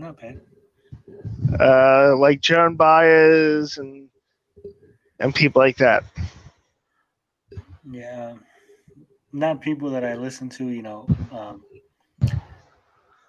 On my YouTube playlist, I got like a lot of Taylor Swift and Miley Cyrus, some Aqua, Barbie Girl. Love that song. Well, I mean, I collect CDs just because they're future-proof to some extent. I'm not worried about existing in the future, so. I mean,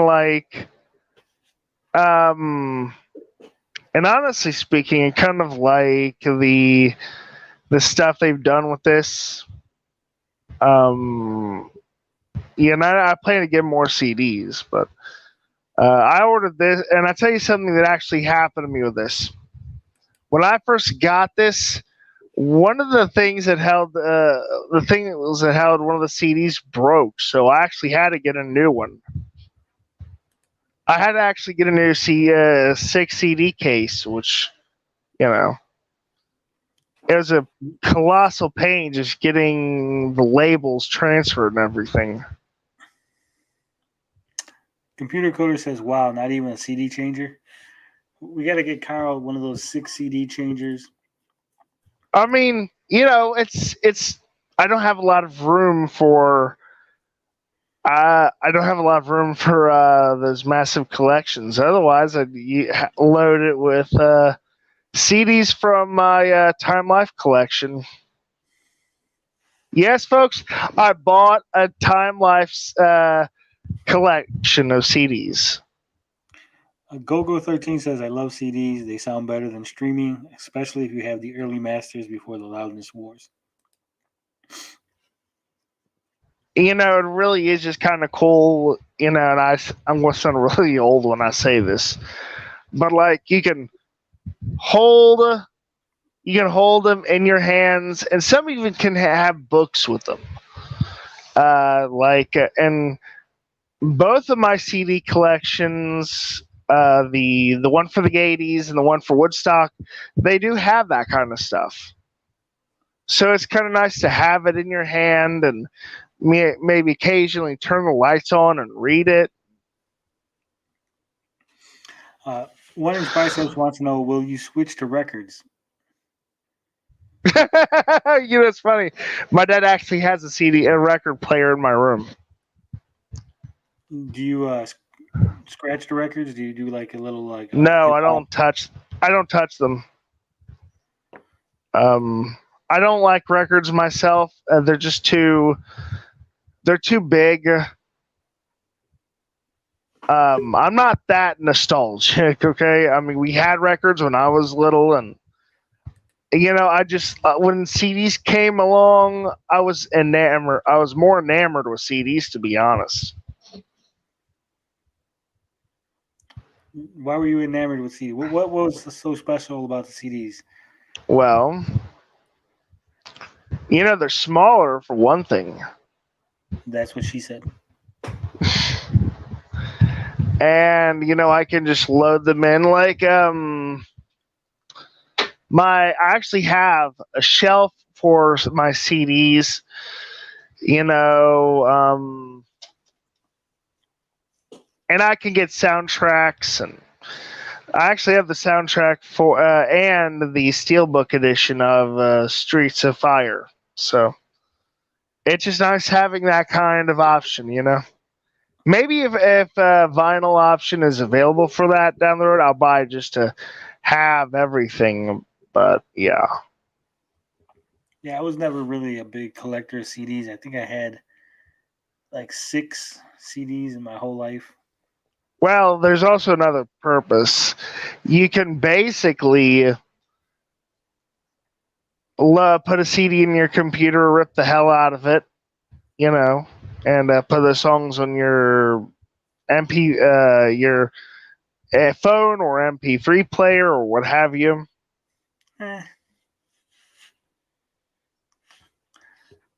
Computer Coder says, especially if you have a record player in the car. You know, that's funny that you say that because they actually did try that at one point. They did try to put a record player in cars. I can't imagine that working out that well. No, it did not. 1 Inch Biceps wants to know, what is your favorite video game soundtrack? Oh, that's easy for me. Phantasy Star 4 has really good music. You know what? I wouldn't even know. Like I said, you know, I usually don't listen to the music in the games. I'm one of those people that just play music. I don't do that myself either. But if I had to name one video game that had the best music, it's definitely Phantasy Star 4. One of the few games where I listened to the music and I thought the music was good was Twisted Metal 2. I like the music in that. And the music in Katamari Damacy. So either one of those, I guess, would be my favorite. I guess I could cheat and say Vice City had the best soundtrack because the complete soundtrack for Vice City probably competes with my Time Life We Love the 80s deluxe collection. And it's just as expensive. Probably more so, honestly. Yeah, Vice City did have good music. I think what was it? GTA. That was Dude, the one after Vice uh, City. have you seen the soundtrack for Vice City?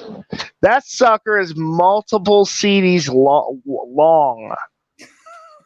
One Inch Bicep says GTA is not allowed.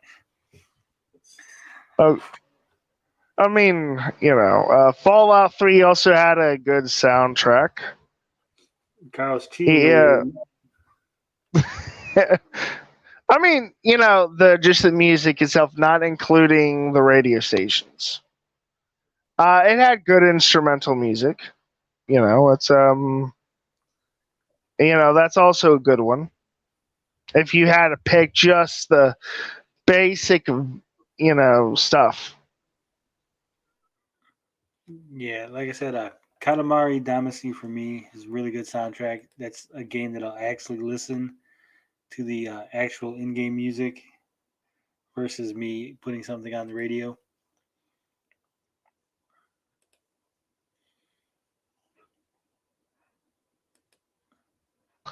Anyone else got any comments? Luke Skywalker says Ocarina of Time had an amazing soundtrack. The game is so music-based and it's all amazing. Ooh, that's a good one. I actually haven't played a Zelda game since Link to the Past. You are fucking banned from video games forever. Well, here's the thing, Carl. I had the Super Nintendo, and then I went to the PlayStation, and I never looked back. I've never. The Switch is the first system that I've bought from Nintendo. Okay, that's a valid point. Okay, you get your video game. You get to play video games again. Good point. But I do have Breath of the Wild. I haven't played it yet. I have the physical copy sitting here. Oh man, I'm gonna give you some advice on that one. They have a deck of Breath of the Wild of Zelda amiibos, amiibo cards. They're not that expensive, like $20 or something. Totally worth it. I don't know. I know they unlock stuff. I might. Go on. I was gonna say I gotta play it first and see if it's really something that That's okay. A valid point. It's maybe I'll play that game after I get my surgeries, but I couldn't stand it the first time just because the way you accumulate map pieces for the world. One Inch Bicep says he really likes the Rigid Force Alpha soundtrack. If you really like that, so you'll probably like the Rigid Force Redux on Amico because it's that's actually one of the games I'm looking forward to playing. Yeah, well, I was gonna say I think Tommy. I think he said he's doing most of the music, so they'll probably do at the very least upgrade the music in some way so that you're getting the best quality or whatever. So probably the Amico version of the music might be better. Ninja Kitty says, "Why are you pumping illegal cards on the stream, Carl?" I mean, I have a full deck of those myself. Basically they're just copying down the information from the amiibos and just putting it in a microscopic card. And they do work. Luke says that he played Rigid Force Redux on PS4. He hated it. Fair point. It's not for everybody. Fair point. One Inch Biceps wants to know what's the most expensive console you guys own. Mine is real simple. It's the PS5. I don't own anything old or unique that's worth any money or valuable. So the PS5 is the most expensive one I own currently. The most expensive one I own is the Xbox Series S because I bought it off of QVC. But I got lots of stuff that came with it, which is cool, and I don't regret doing that. Ninja Kitty says I own a $2,000 Amico without the guts in it. Well, I guess that's true. Well, Luke I mean, after you put stuff in and make it a working console, it'll be the most expensive. Yeah, Luke Skywalker says my most expensive is the Atari VCS. Wow, that's $400 or $500. Yeah. You dumb man. I still don't know what I want to put. If I want to put some guts in this, if I want to, I was thinking of asking Kevtris to make something custom for it. You can always put a Mr. FPGA in it. But there was, like I said, there was also other things I might want to do with the shell. Obviously, I've signed it, so I'm not sure if anyone wants to buy it now with my signature on it, with all the other signatures. So, we'll see what happens. Computer Coder says he's got the Xbox One.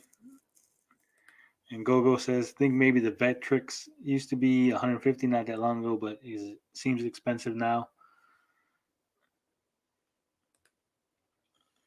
I don't know if I would ever buy the Vectrix. It sounds cool, but I mean, to get the most out of it, you've got to have the overlays and all the stuff to fully kit it out.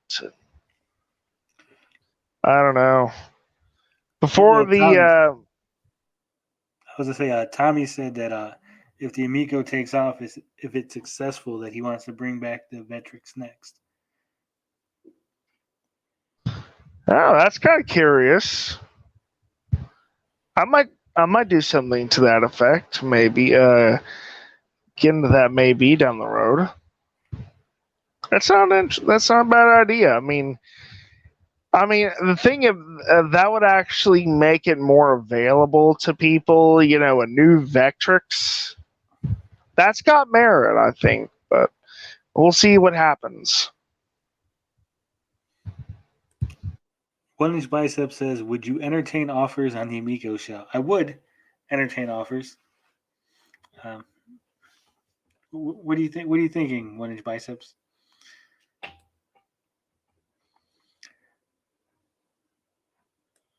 Luke Skywalker says, my most useless console is my original Intellivision. Not that the games are bad, it's just controller that ruins it for me. I'll tell you something funny, guys. One of the presents I got for my birthday was some gamer candy. And packed in with that is an Intellivision cartridge for Tron Dueling Discs.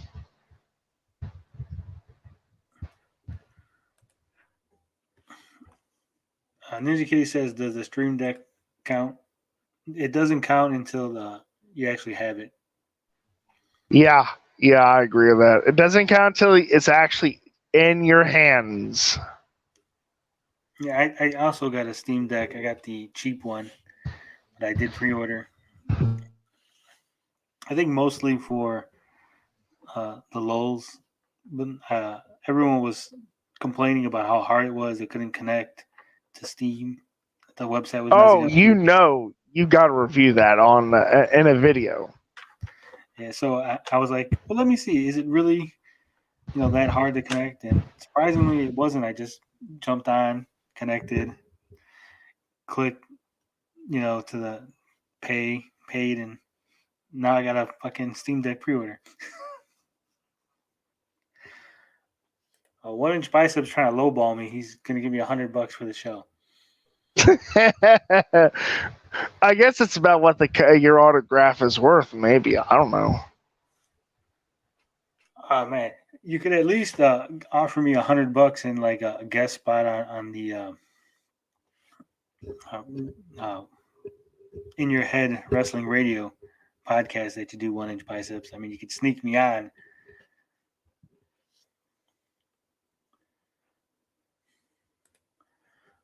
Gogo13 says, I don't mind the Intellivision, but yes, the controllers were terrible. I grew up on 2600. Still love playing the 2600. I thought about buying an Atari. I 26. actually, go ahead, Carl. Go on. No, I was just thinking about. Okay, you go first, then I'll go. What I was going to say was I just recently played some Intellivision Lives on the on an emulator for the Game Boy, the DS, and I was playing Astro Smash, and I was so bored, Carl. I got like 100,000 points, and it was at the point where I was just like, I want to die. I had like 30 lives, and I was just like, I don't want to play no more, but I got 30 lives, and I can't just stop playing. You know, I remember SimCity 3000, and one of the funniest things about that was you could access the cheat mode and summon UFOs to come and destroy your city. Yeah, I remember that. But I was considering the Atari 7800 myself because it has some backwards compatibility with the 2600 cartridges. 1 Inch Bicep says you can get that free. Honestly, we let anyone call in. What 1 Inch Biceps doesn't know is that I actually have called into the show before, and I actually did have several of my comments read on air that I made on the old forums for In Your Head, as well as the old chat room that guys used to have open. So if you knew who I really was, you'd know that I did at least make some sort of appearance on In Your Head.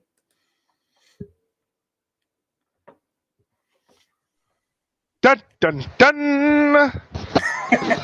Damn! Ninja Kitty says he also did the middle Steam Deck. I felt bad until I found out my coworkers all went this week and bought video cards for 2,300 Canadian. I mean, man, that's just. One-inch That Steam Deck. 1 Inch Biceps also got the middle Steam Deck. Gogo13 ordered the $399 one too. I'll tell you what I would do I would get the cheap one so I could play cheap indie games and old retro games. Like, okay, true fact, folks. All the games in the Genesis Classics collection are on Steam individually. So that's what I would do if I decided to ever get one. I don't think they're all on there. I think, if I remember correctly. Okay, I mean, most are. I think Steam has like one or two that are exclusive to Steam, and then PlayStation and Xbox has like one or two. Well, no, I mean, there's a Genesis compilation on Steam. Right, I got it, Carl. And I know exactly. And oh, okay. And then that same collection it's like Genesis Greatest Hits, or so it has some weird name. Yeah, that's it. But I think that there's like one or two games that are on the Steam one, and then there's like one or two. Oh, I just mean in general. Like you could play it on your Steam Deck if you wanted to. Yeah, you probably could. I mean, I mostly got the Steam Deck for the indies and some of the RPGs, so I could just lay in bed. That's a good idea.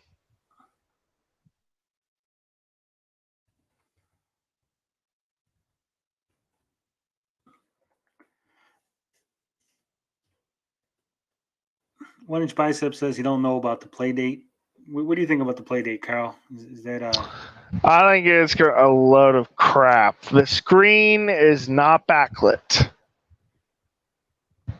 And I refuse to relive the horrors of a Game Boy.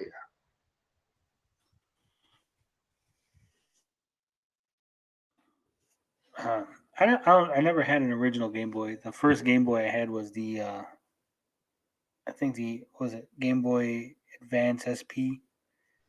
Okay, well let me educate you on why I hate the Game Boy so much. So imagine a reflective black screen that is in multiple ugly shades of green. So no backlit screen here, and the battery capacity was awful. So you had to put this light on your Game Boy and hope you get to see it in the right light. And if you don't, then you're not a shot. That's why I hate the Game Boy. And I would consider doing like the new Hyperkin Retron SQ, because people are selling them fully updated. So that's what I would do if I want to get the Game Boy or something. Yeah, I don't think there's anything on the original Game Boy even worth playing. I mean, you can play Tetris anywhere. That was probably the best. I mean, game. You could say Link's Awakening, but honestly speaking, that's on the Switch. And I might go for it, just the DX version, just because of the colors. I think I like the colors more on the Game Boy Color version, but otherwise, no. Any other topics you want to talk about for the day, Carl? I was planning on looking at some trailers, but I was like, we're so invested in Amico. I'm not really that interested in a lot of the movies that are out. And I was actually having this conversation with my cousin, and I told her that the point of a lot of the movies, like the Transformers, it's to get normies into the franchise. Because most people, like the Transformers, for example, they wouldn't know most average people would know a Decepticon from an Autobot. No, probably not. I mean, I don't know. I don't really have. With all the Transformer movies that came out in the last few years, I think maybe the average person would be familiar. Yeah, but even then, they wouldn't know about how the Matrix of Leadership was created, or what it actually does, et cetera, and so on. A lot of the stuff, like in the movies, is just made up. It has nothing to do with the animated series or the comic books. And that is true. But I mean, it's a different universe. It's its own. Yeah, like I said, it's there to sell They're there to sell merchandise. Well, everything's there to sell merchandise. I mean, look at this show, Gabbing with Geeks. We're gonna have T-shirts, mugs. We're gonna have. I'm gonna have to buy a Gabbing with Geeks T-shirt. We're gonna have Gabbing with Geeks thongs, for the ladies. Introducing Gabbing it with. I could just imagine all the BDSM merchandise.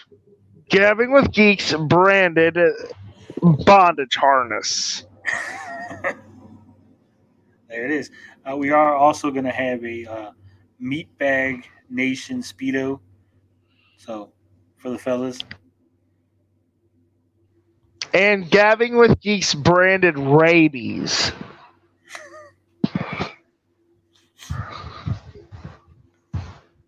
That's right, folks. You can catch the official Gabbing with Geeks rabies virus.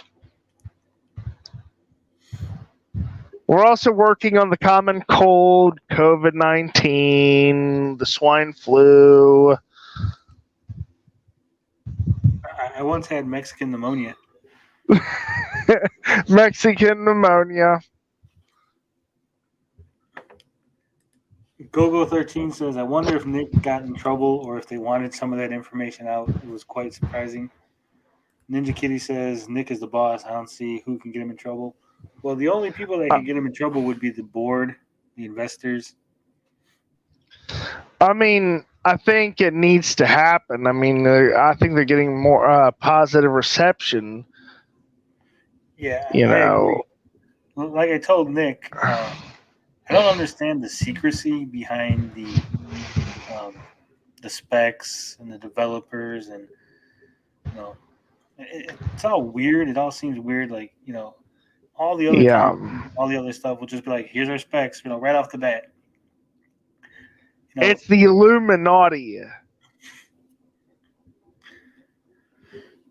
Yeah, so not releasing the specs was leading to a lot of speculation. I don't know if they were trying to create mystery, if Tommy thought that having this unknown element was gonna create buzz or generate some kind of hype, and it just backfired and blew up in his face. But yeah, a lot of people seem to be really impressed with the Nick interview. They seem to be really positive.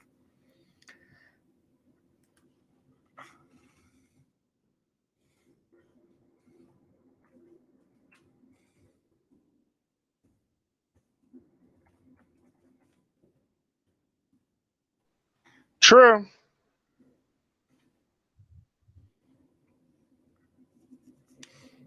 I'm not sure. Let's see.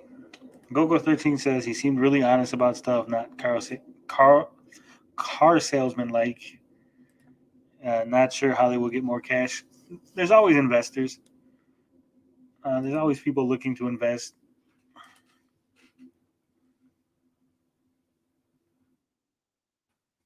I mean, it definitely sounds better than Tommy Tallarico's. Would you like to pick up chicks? Well, I'm Italian, so I can help you accomplish that. Well, I mean, it's worked well for him in the past, I guess. I think if you look at a lot of the leadership positions in television, it's a lot of older people, and this is not to disparage older people. It's just an observation. There are a lot of older people who are not familiar with the like I said in the past, internet culture, meme culture, the way people communicate online these days. So I think that they're getting a lot of confusion. They're seeing things and taking it the wrong way.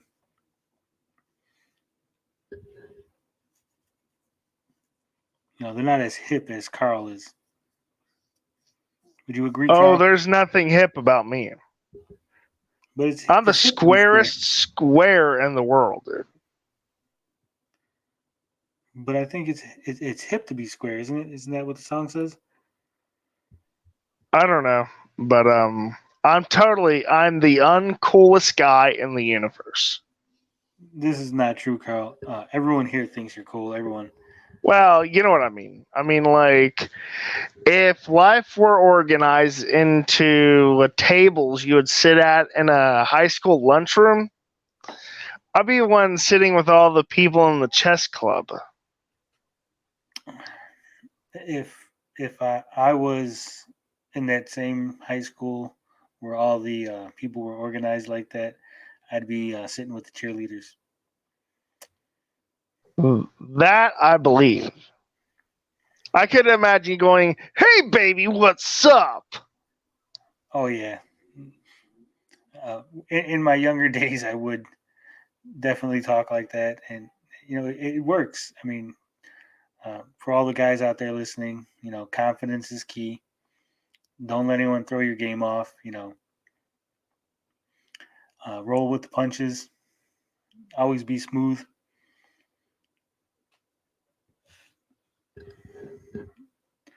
See, even 1 inch biceps agrees. Carl is super cool. Well, thanks. I'm actually quite a mess in real life, so. What do you mean real life? This is real life, Carl. Not to me. I mean, I'm a wreck. I'm not afraid. I'm not afraid to admit it. I am. It's just that's how it goes.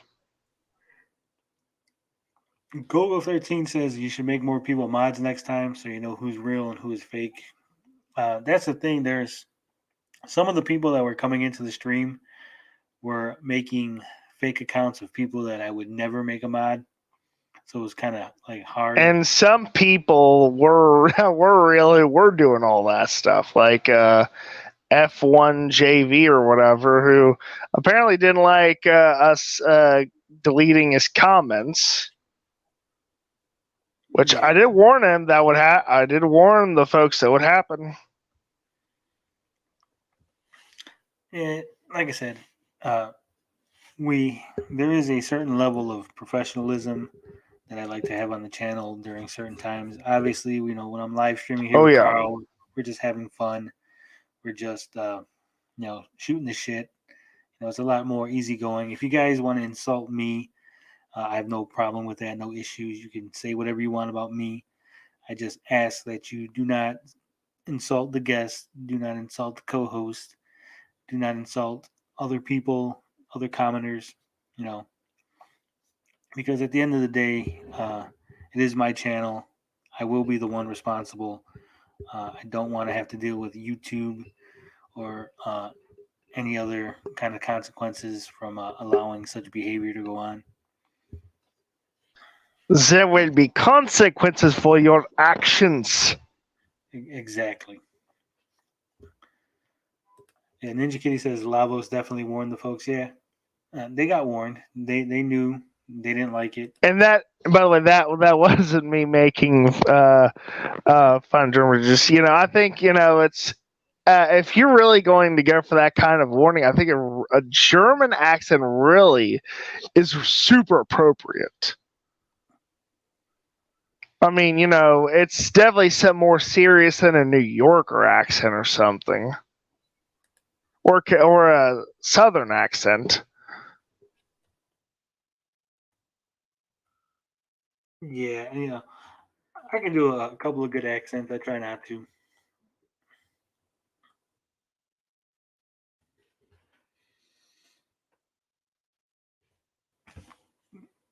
I'm sorry, Carl. I'll do accents. I didn't mean to say that I wouldn't. I didn't know that was going to make you leave. I'm all alone again. Has Carl ever taken steroids? 1 Inch Biceps wants to know. Unfortunately, Carl has left the building. He didn't want to hang around with us no more. He's going to go stream with the cheerleaders. Oh, wait, there he is. He's back. Oh, I hit the wrong stupid button. Sorry. It happens. So have you ever taken steroids, Carl? No, I've never taken steroids. I'm like you. I'm pretty well. I do take aspirin from time to time, stuff like that. But largely speaking, I don't really do drugs. I was raised on 80s commercials, so all the don't do drug stuff and don't smoke, that really hit me. So I don't do steroids either because I like my testicles. I don't want them to shrink. Mine aren't really that impressive, but I still like them as is. Computer Coder is completely wrong. Carl is not a great guest. Carl is a co-host. He is he has a spot on the show. Yeah. I mean, and for those who make those comments that I've read elsewhere, he knows that he can cut me whenever he wants. And it's not because, and I'm not bitter because I was shunned by the fans. I left them. So let's get that straight, folks. If you're gonna tackle me, at least be accurate. That's right. Carl was the dumper, not the dumpy. Yeah. I'm the one who turned down the interview for Tommy Tallarico, which, by the way, was not going to be about anything interesting anyway. And I left them because I didn't like the behavior of certain people. Yeah. But yeah. To bring it back around, Ninja Kitty says Carl saw the commercial with the eggs in the frying pan. This is your brain on drugs. Oh yeah, I definitely saw that commercial. Oh yeah. I saw that commercial and all the Don't Do Drugs episodes from all the cartoons at the time. Oh yeah. Which those commercials lasted all the way through the 90s. Yeah, they did like a redid version of that where then she like smashes a bunch of shit. I mean, she's probably bipolar. And having an episode. 1 Inch Bicep says steroids the only tempting drug to me. When I first heard about steroids, they did tempt me, but then I found out you still had to exercise and work out, and then I was like, well, what do I want steroids for? I mean, if the steroids had the reverse effect on your testicles, made them grow bigger, yeah, you bet I'd do it. I'm not ashamed to admit it. It's having giant, sausage Lincoln eggs. I mean, you betcha. All right. You never know what you're going to get when Carl's on the stream. 1 Inch Bicep says Amico Fest needed Carl. I mean, I was actually on the After Dark. I was actually much more restrained. Yeah, thank you. I restrained myself much more often. So yeah, we let Carl just run free here. I'm generally pretty good at controlling what I say, so it's I know well enough what not to say. And I'm always okay, like if there are too many guests, I have no problem if someone takes my place for the moment. It's not a big deal. Ninja Kitty says Carl equals zany antics. Yeah, Carl's the wacky neighbor character in the old sitcoms. Like Kramer? I don't know. I've never liked Kramer as a person. Just, I mean, he just, I don't know. He's just so unappealing to me. I don't know why. Actually, I like none of the people that were on Seinfeld. Really? I was more of a fan of Mad About You, to be honest. I did not like that show. That was not. That was like Hell in the Hunt, right? I don't know. I was like Growing Pains more. Family Ties, I really didn't care about that much. I'm just really not a Michael J. Fox fan. Growing Pains, I kind of liked a whole lot. Who's the Boss? Stuff like that. I like Full House. Full House, I could only watch it as a once through. I like the new one, Fuller House. Fuller House is good too. Stephanie Tanner definitely got good looking as she got older. I've never seen Fuller House. But Computer Coder says, not to be disrespectful to Carl, but my wife thinks his voice sounds like Fozzie of the Muppets. The boss told me to say that. So really? Kermit so I've been Fozzie'd. Okay. I always just was more like, yeah, I could see that. I could see why people would make that distinction. I guess Tony's more like a Muppet Show season 1 Kermit. Yeah, I could see that. I think it's the microphone. I'm told that I don't sound like that in real life.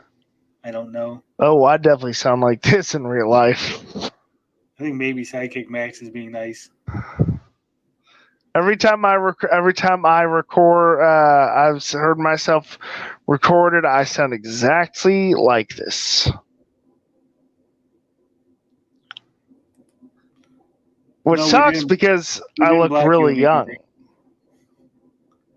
What happened? Amico Day wanted to know if we blocked him. We didn't block him. No, I didn't block you. Has Carl ever seen She's the Sheriff? I've never seen She's the Sheriff. What the hell is She's the I've Sheriff? never heard of that. I've heard of support your local sheriff and support your local gunfighter, but no. Oh god, it was like a Suzanne Summers TV show. Ew. Boy, that's one woman who didn't age well. You don't want to get with those powerful thighs from the Thigh Master. You don't want to get up in there. It just, I don't know. She just doesn't do anything for me.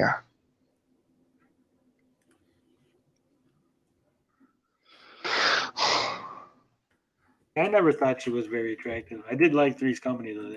That show was funny. I just, something about Jack Ritter really puts me off. I don't know why.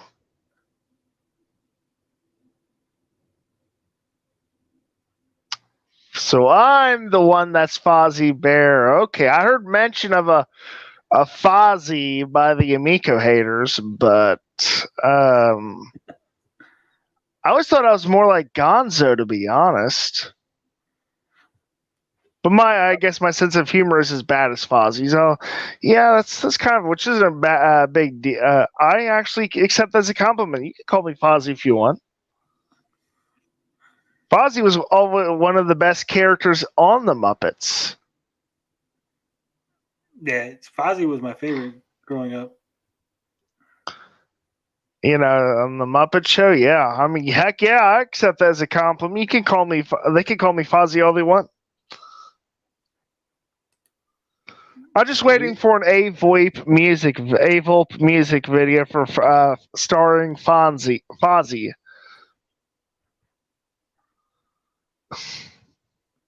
We are going to watch something because, damn it, that's what we do here. We watch things and then we get copy strikes.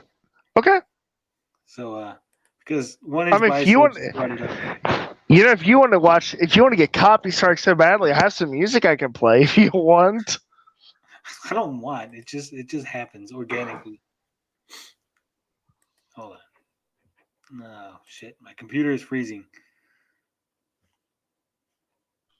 I got an idea. Hold on. Let's listen to the ballad of. Oh, here we go. A quick history lesson. What the hell is this shit? It's not what I wanted. It's either that or I'm playing the Ballad of Joe Hill. All right. Turn your music off, Kyle. We're All right. gonna watch some Suzanne Summers. She's the Okay. sheriff.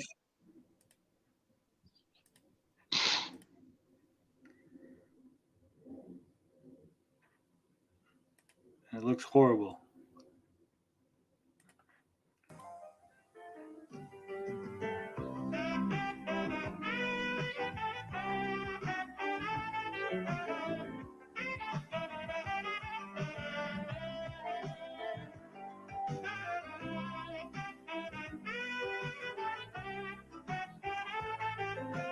And they're using porn music. This looks so bad.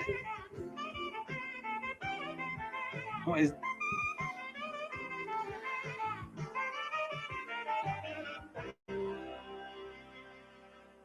That was the opening credits to She's the Sheriff. Hopefully the Suzanne Summer people don't copy strike. Yeah, it did look like an SNL sketch.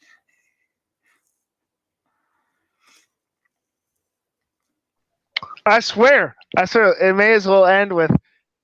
It might begin with "She's the Sheriff," but it sounds like it ends with who likes to get on her knees. Carl. Gogo13 says he liked Night Court. Night Court was good. I love that show. Night Court was okay.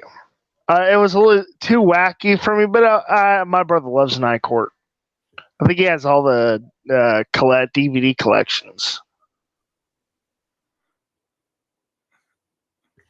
I think one of these days we need to like just watch old like 80s TV commercials or something on the channel. Just I think maybe we'll do like a special like Can we watch The Crying Indian? Did you know he wasn't even Native American? Oh, I'm not really. Yep. Wow, given it was made in like the 70s or something, no, I'm not shocked. He was, I believe, a French actor who pretended to be Native American, and he was passing himself off as a Native American, but he really wasn't. Wow. Ninja Kitty says, Tony, are you trying to copy Pat the NES Punk with the commercials from the 80s? I had no idea that Pat does that. No idea. I thought this was an original idea that no one had ever done before. Then it's a good idea, though. I like it. Maybe we'll watch 90s commercials. That way we'll be different. And it'll be a totally unique concept. No. You know we gotta watch 70s commercials. That could work. Those old, like the Crying Indian or the Coca-Cola commercial, or was the Coca-Cola commercial in the 60s? I forget. That's way before my time. Well, I'll tell you how I know about it. I was in music class and they were teaching us how to sing the song. And that's how I know about it. I'd like to teach the world to sing. I've heard that once or twice, and that's how I know about it. So, you know what we should do? How about we should get like old game shows, like Jeopardy or something, just see if we could like guess the answers. So that's kind of interesting. It would definitely give us more to do, and the audience can laugh at us. Well, they already do that. I think most of the people come here to laugh at our silly answers. I mean, okay. Gogo13 says, if you want views, people who do reactions make bank music, whatever. Yeah, but in order to do reactions, I got to show my face on camera. I don't think reactions from a voice on the screen is going to have as much impact. I can always show my face and react. I'm probably more three-dimensional anyway, no offense. Ninja Kitty says we should play the SNES versions of Jeopardy. That could be a thing. He says he could. You could play it, and I could guess the answers.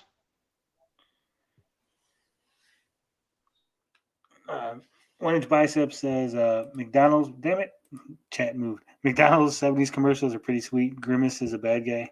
Yeah, he looks real weird too.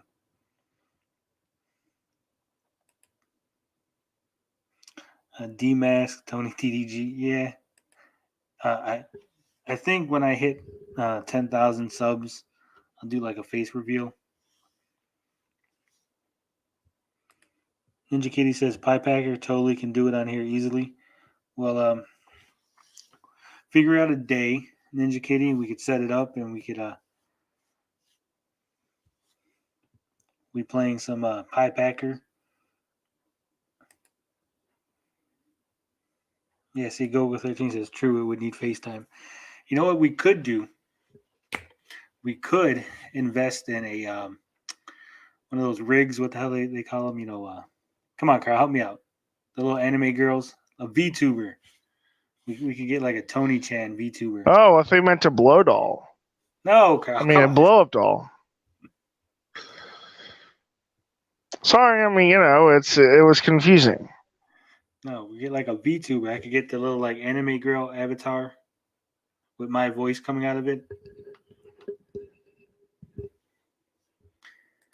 Well, I'll tell you, she better be stacked. Take care, guys. Get some boot grease. It's booty grease. Go booty grease. Yeah. Duh. But I think that would actually help. I think if instead of my picture and Carl's picture, we just got Oh anime boy. girl avatars. Carl Chan, Sure. Tony Chan. Sure. Mine should be a tentacle monster. 1 Inch Bicep says you can get me the blow up doll for Christmas.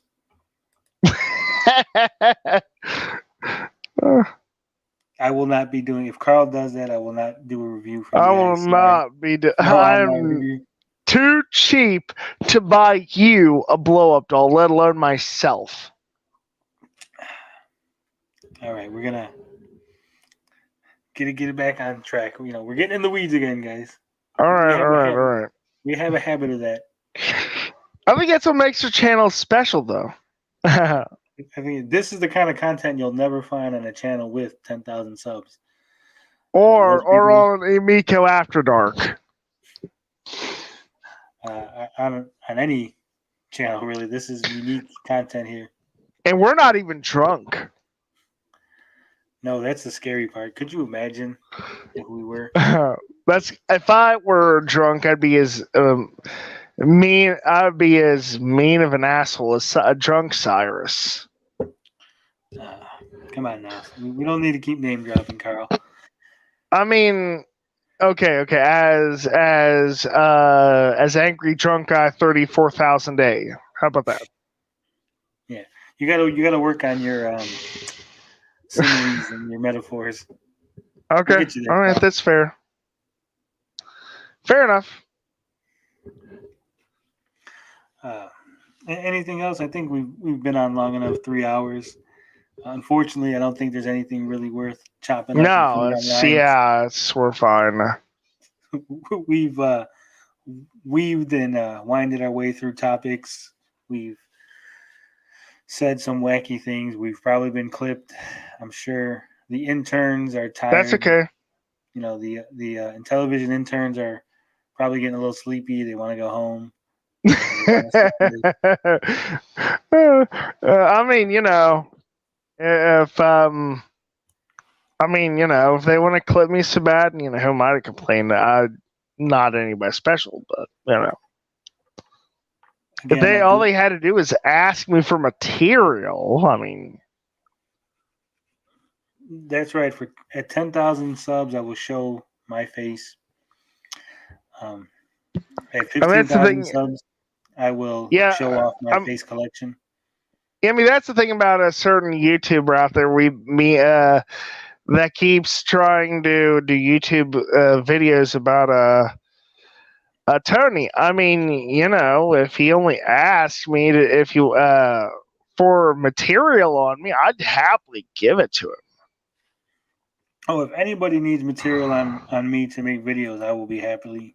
I mean, all they have to do is ask. I mean, instead of just coming up with a bunch of lies. I mean, trust me. The true stuff, my true secrets, they're much more juicy than that.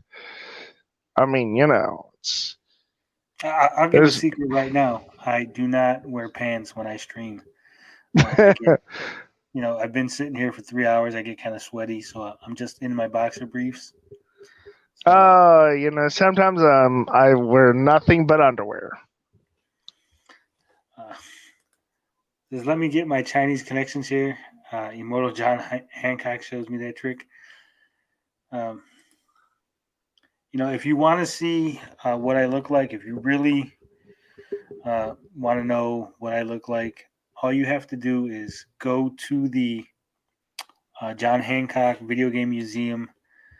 There is a picture of me hanging up on the third shelf behind the Super Nintendo carts.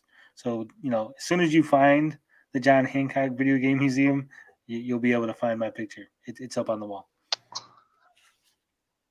Yeah, so, I mean, if they wanted to make videos about me, All I had to do is ask. Really, I'm the Fozzie of the group. That's kind of interesting.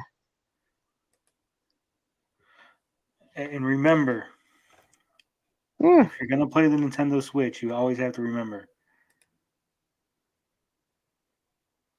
that it's Raped! Raped! Oh my god! Raped!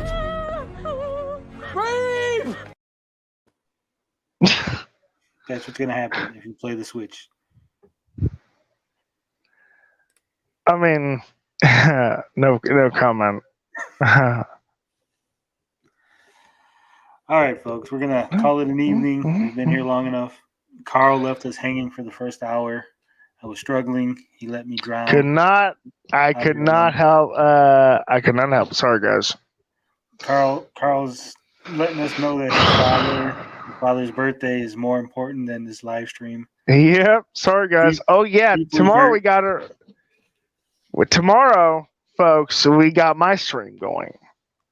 And the theme, and what I'm gonna start doing is I'm gonna start doing a theme. We're talking about anything in that theme for about 30 minutes or an hour, depending upon how things go.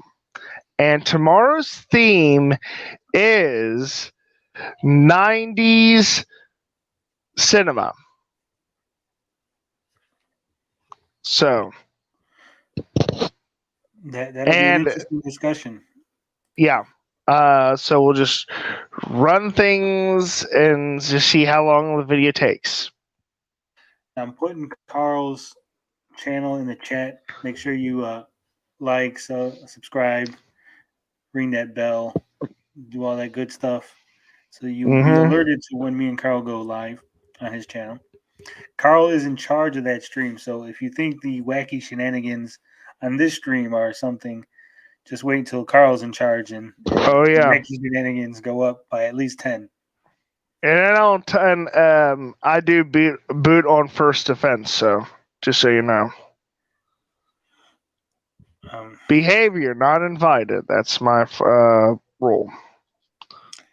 And if the 5 people that are still in the chat have not subscribed to the channel, I'd appreciate it. We're almost at 200 here at the Geek Getaway.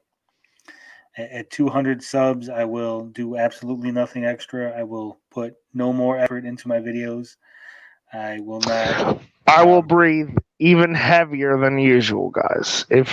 For 200 subscribers, so just so you know. Carl in charge sounds like a new sitcom. It really does.